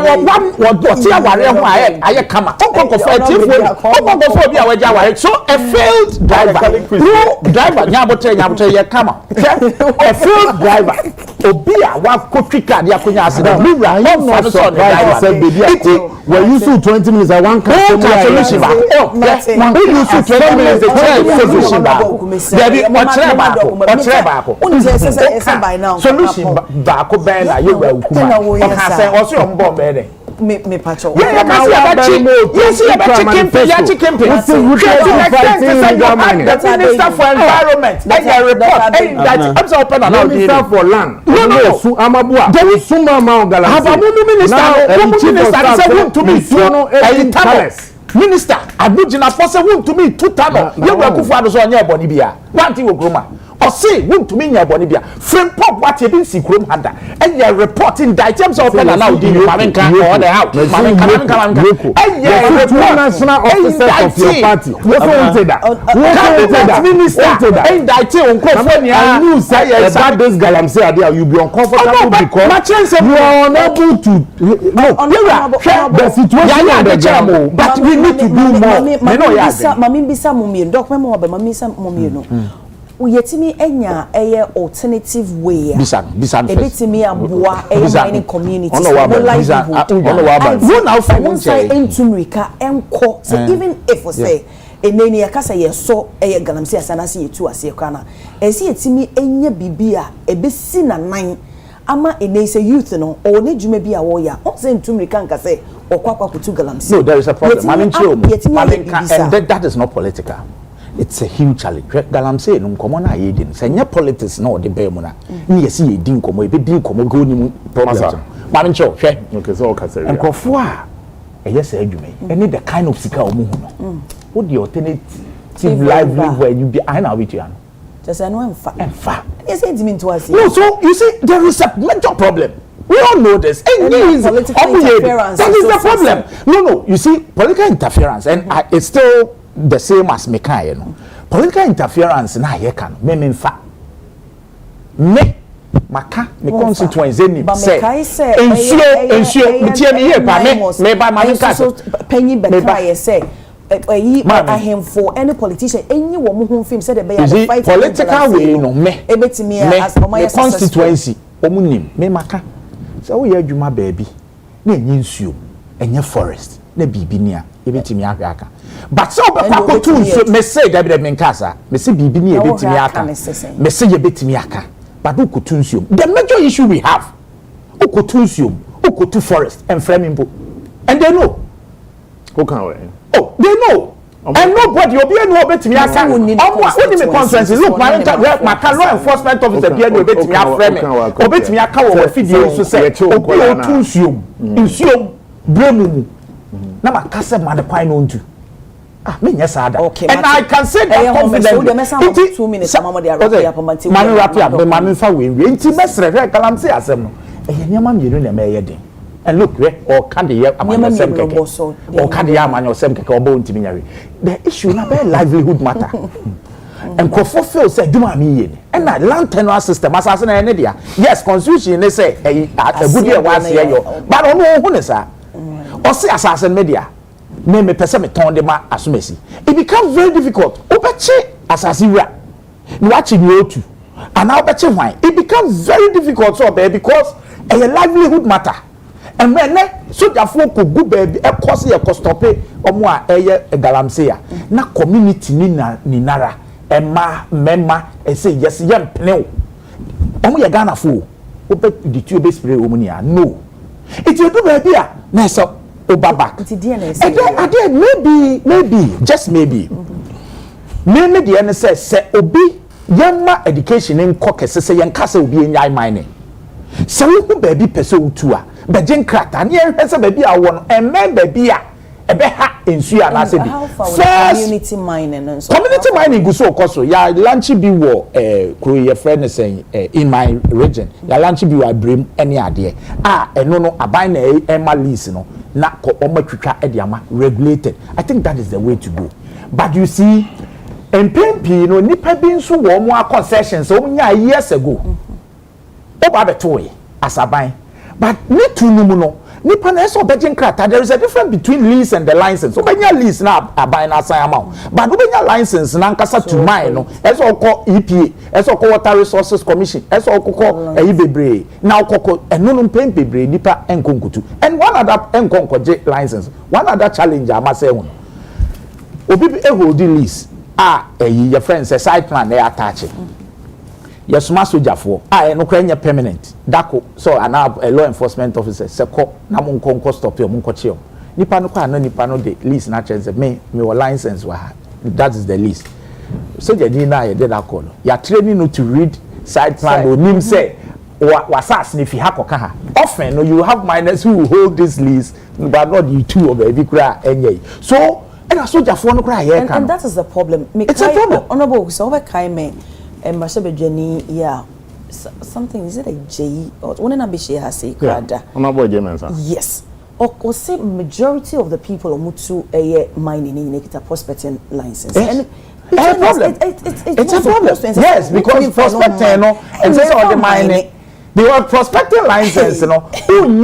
Niama e ka huni nia o de mine no so what you say but on the mine there is a problem you o de mama ma ho me so na dock emre mu bi why me say wa also wrapping up no we are no say invest me so dock me so fa check na be so make say sabiti ya ka man so catch you abna say sabiti dem pa na be so make because we nim me dey mean here say 1 minute 2 minutes you I was saying come here o de kasa Doc is an environmentalist. We hear some 1 minute 2 minutes. Say what come because more 10 minutes. What can she me? Me more 10 minutes. Man 8 na man 2. What's time for you? They rapper. Abna. Do. I me that say honorable Samuel Kone honorable dia kwamu na we lawyers. I me that pa if you say omuti brasi ni mumbrem. Iti me start akasa afamra ho. Abna wo hwe ye Minerals and Mining Act 2006 and that meaning hey as amended no the original one the kind number 1 me kind of tree a good year bia ya media maye ewo ya natural state say wo asase and asase ni so say wo nsuom say nsuo bia mu de bia wa Ghana ha no say wo he say bia wa Ghana ha bia no or say is the property eye oman no eje pade na ye de ahye omanpanin nsa ye de ahye omanpanin nsa in trust for the people inti gold o den aye bia ye kan ho asem bia gold bia na ye kan ho asem bia say free galam say free large scale mining no mbra no say omanpanin na ye in control abna wo call ye constitution 1992 constitution article 36 offense clause 9 on sa na kan no o say oman no be fancy say bia eso ofe bia say o de be bo or the best safeguard the kind of tree crack can say ho ban na odi asiesie your environment send a bear that for no kind of growth posterity while cooperating with and it put there in said minerals and mining acts as more kind say good biane o magana heavy shahin cry o man penny say the same constitution 1992 say o man penny and I say o mine which is led by the president and I said so here say your environment ni akopon dia chair ni aidan abo ho ban se na baya temfo ni omo ayawo mo ende omo abe wo mo wochena betunya ho faso me ka we akosi so say honorable Samuel Oku onomo bedi akon say mo manyi na yetum say problem na ye ka ho asem galam say whatsoever no yentumi nka na yen use the politician no emfa ni free let's call a spade abna EPA responsible for managing or regulating our environment. Minerals Commission, among them, say you be too good near the good. I mean, all the minerals commission is shop monsa. Mamin come in the way pay. Water Resource Commission would they can home and because they show common yedi, and also another regulator. Sir institutions me in some way. Society higher can answer me. When I appoint your CEOs.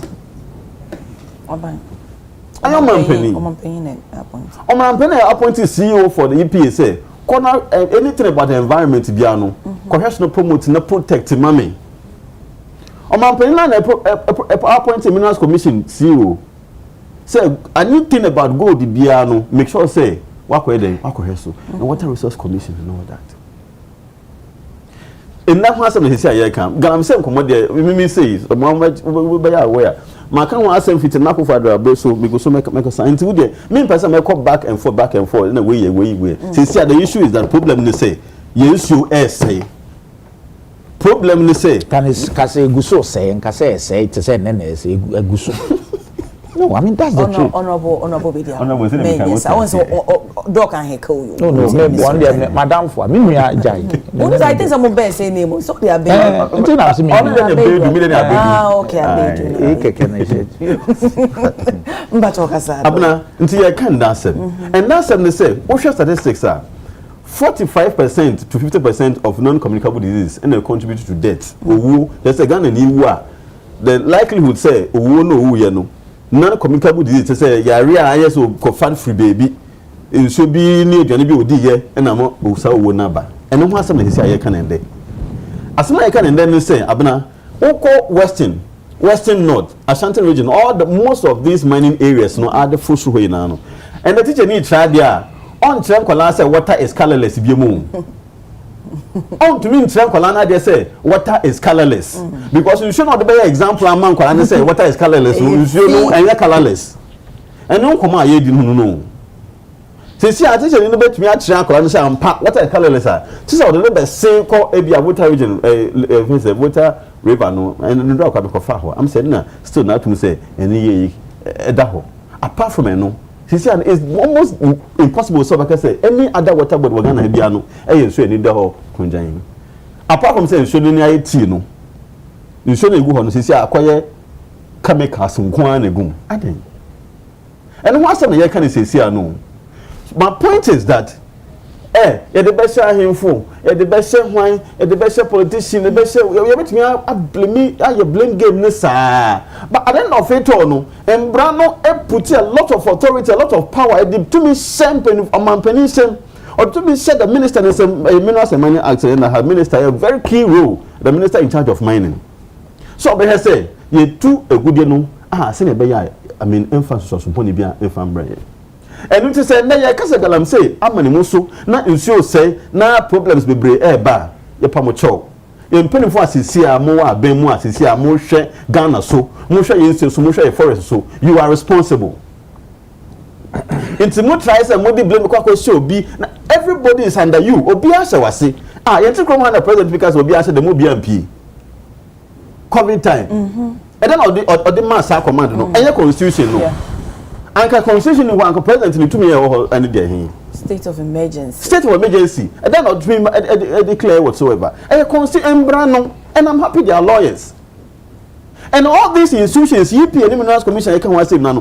they have laws and would dey adwuma Into then they say what some to fan brand fan ejuma. Nti nipa na oya galamse afom ho no. Ana ohene na ye kana so ohene so same bra no yes ana mo pese mo kate. Debio assemblyman na obo magalamse e koso no which e ditum say assemblyman no oboa magalamse na e koso. Assemblyman no also same in brand idea ejuma no. Is that what we are saying? And they say it was state of anarchy. And as I just said, there's no leadership.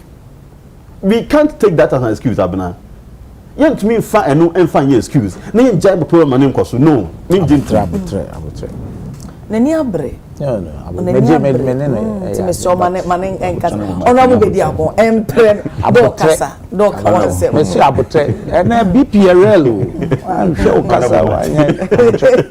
I was be passionate about. I know, right? It's good to be passionate about. A hard dream. A hard dream. I'm not hard. Good to be passionate. And then we are free. And we are free. I'm part of that. A national mining dialogue. Area I work in Pisky. Okay. Area I'm likely to be part of the panel. Okay. Abna, share Tima ye program no. Team no.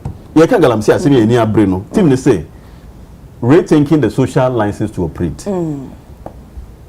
Abna you me can be rethinking the social license to operate. Abna ka social license a kire say mine na yetu no se na be ya timemfo no benya wo mu gidie no mo som na omo abo na wo mine na eden akoso. Onu ade ya me ya wo team we hu. Galam say na ekoso na nkasa no community na no bebre ebi eden eka ho na omo ya galam say no ebi kwatim ko fa binum free baby omo nye within the community no kraba invite omo no ma be a whole setup me last me kodin na amanso ho baby ni ade ni nkofo do wo free here am free Togo wo free here Burkina ahoho gum Nigeria fo gum China for the say nya nim ne omo so ye boa so the social license to operate at this time in 2026 I say and that I can that I'm saying I wish the team is not even about social license to operate because you see you have a national mining dialogue. Let's just say you see obi your dialogue abna yet ni say it should be how person then we discuss it we promote the sector no just the ento to adwin into say to adwin na say adwin e beto to and dey kase na you about social license to operate na you can rethinking sustainable mining na bibia because the question is abai we say o use mechanism we say we use but it appears say none of it na ye adwuma enti di ade na say ye it tells you say this program we are going me and make ho ye it tells you say abai na ngasa interest as it stands now no the senior president ni penfo we aka no is for us to get more gold and support the economy. Which means I don't have a problem because gold is saying. But the issue is about engaging in sustainable mining. Send you gold now emphasis on support. So I wish Uncle Samiji finishing penny for this program. I really wish say the discussion was about sustainable mining whatsoever and not say we want to mine but we want to get societies or community support. And that whole, but it tells you how are you focused then at here. It tells you your priority. And you know, where is no good so galam say. Now I quite say relax on them. No, we don't have to relax on them. Abna, I was say beyond say fashion here say boys no bet me. I have so good mining putting good mining practice I will say and yes sir, mommy. Nko I can say o makasa na me my say na me ti cry me ya because is you know you can na just say me dream what is happening on the ground abna na yakoso grounds na yo minister for mining fence honorable Kofi Lands and Natural Resources Kofi Amaboa yesra wo feel embele wo nim yakoso ho ene mo ko yi over who me no we visa what I don't want to person meet you. Now we are in charge of the sector. Very soon and you don't issue. Abra Debbie. Some we don't have to condone the organize leadership. Leadership has responsibility. leadership and you suppose that also like say minister ni debut na you got to say etiquette can say simple no honorable I said me I will be blame game you bet me higher we are not dealing with the germane issue we are telling leadership say they should be responsible. What do we do Abna because we and say my director me here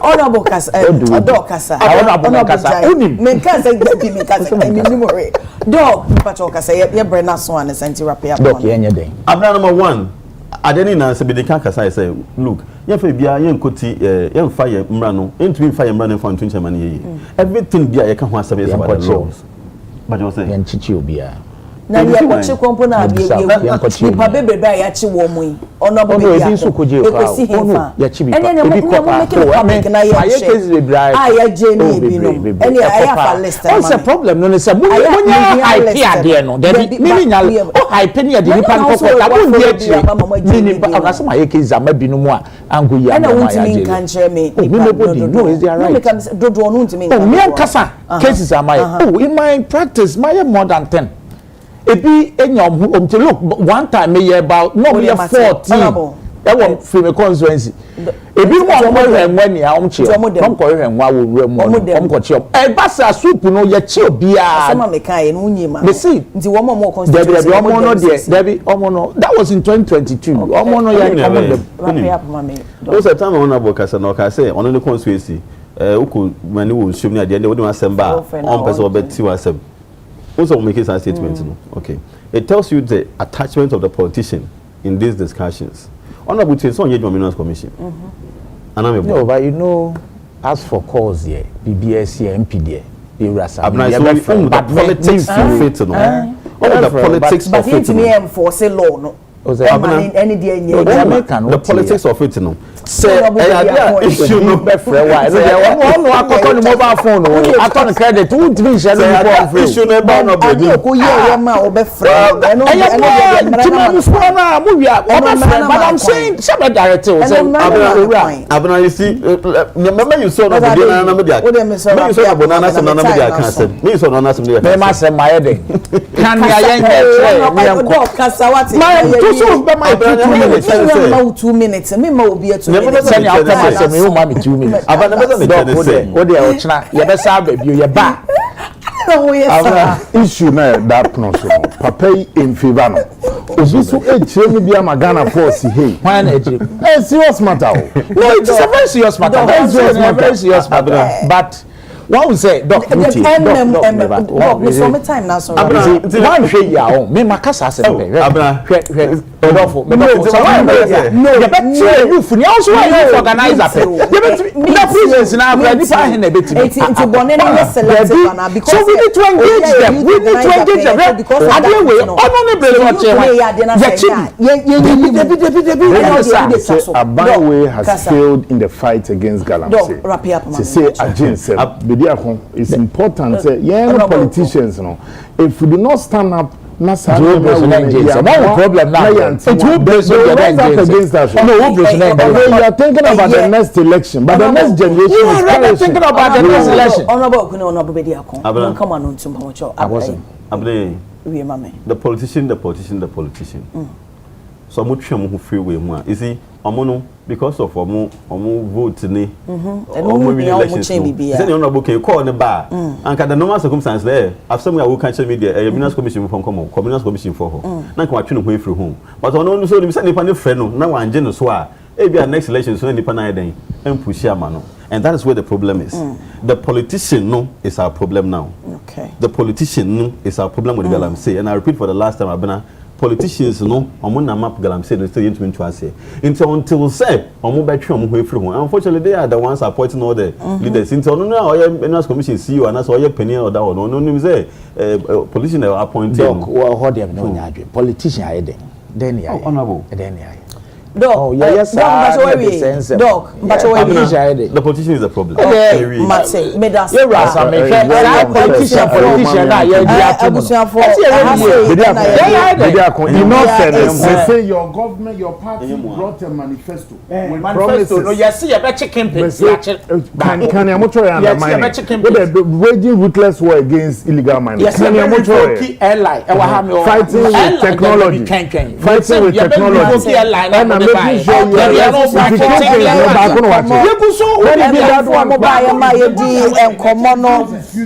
Honorable Samuel Uku Esquire, Member of Parliament, Emma Equiapim North Constituency. Saso so and Dr. What's the day? Obviously, or them from the tribe I'm an national. Meaning the Abeidu, Executive Director of Sense Africa, Saso and Research Lecturer Unimax, Saso na Honorable Bernard Bediako Beidu Esquire, and so a Member of Parliament, Emma Oman for more Kwetia constituency, paying for Madame Wasepa, say. Maba ama yedin komo mama fa sadaka se ma wa wofi a wojebra wo hwejumedie na wo so abe fontentan so wo de wadwen chire nyina e bai unfortunately me read messages no ebi won ma chesa tem didie nko a eno de ye ntororeti sa antime so kasa na ma kasa so ehu ate production team asadaka se enkomo wo a wo hweme eni wo bibia ba bia wo bia me mpa ma onyame tutu na mo siye de wo ye bi o ma na nye nhramfamo onmo wo ban wa bra wo na asem bia wo kwa obenya problem no nyame ma bibi nsi no ntwe wo ensan wa nyame adom ochina Adekye Nsroma e wo hono e de e ma Mamenda Possible Beauty House ase wo miti e na Dijem Clothing for matade mo so mfa bana chebuache me na ne bibedi djumedi ho chia me sabrede makra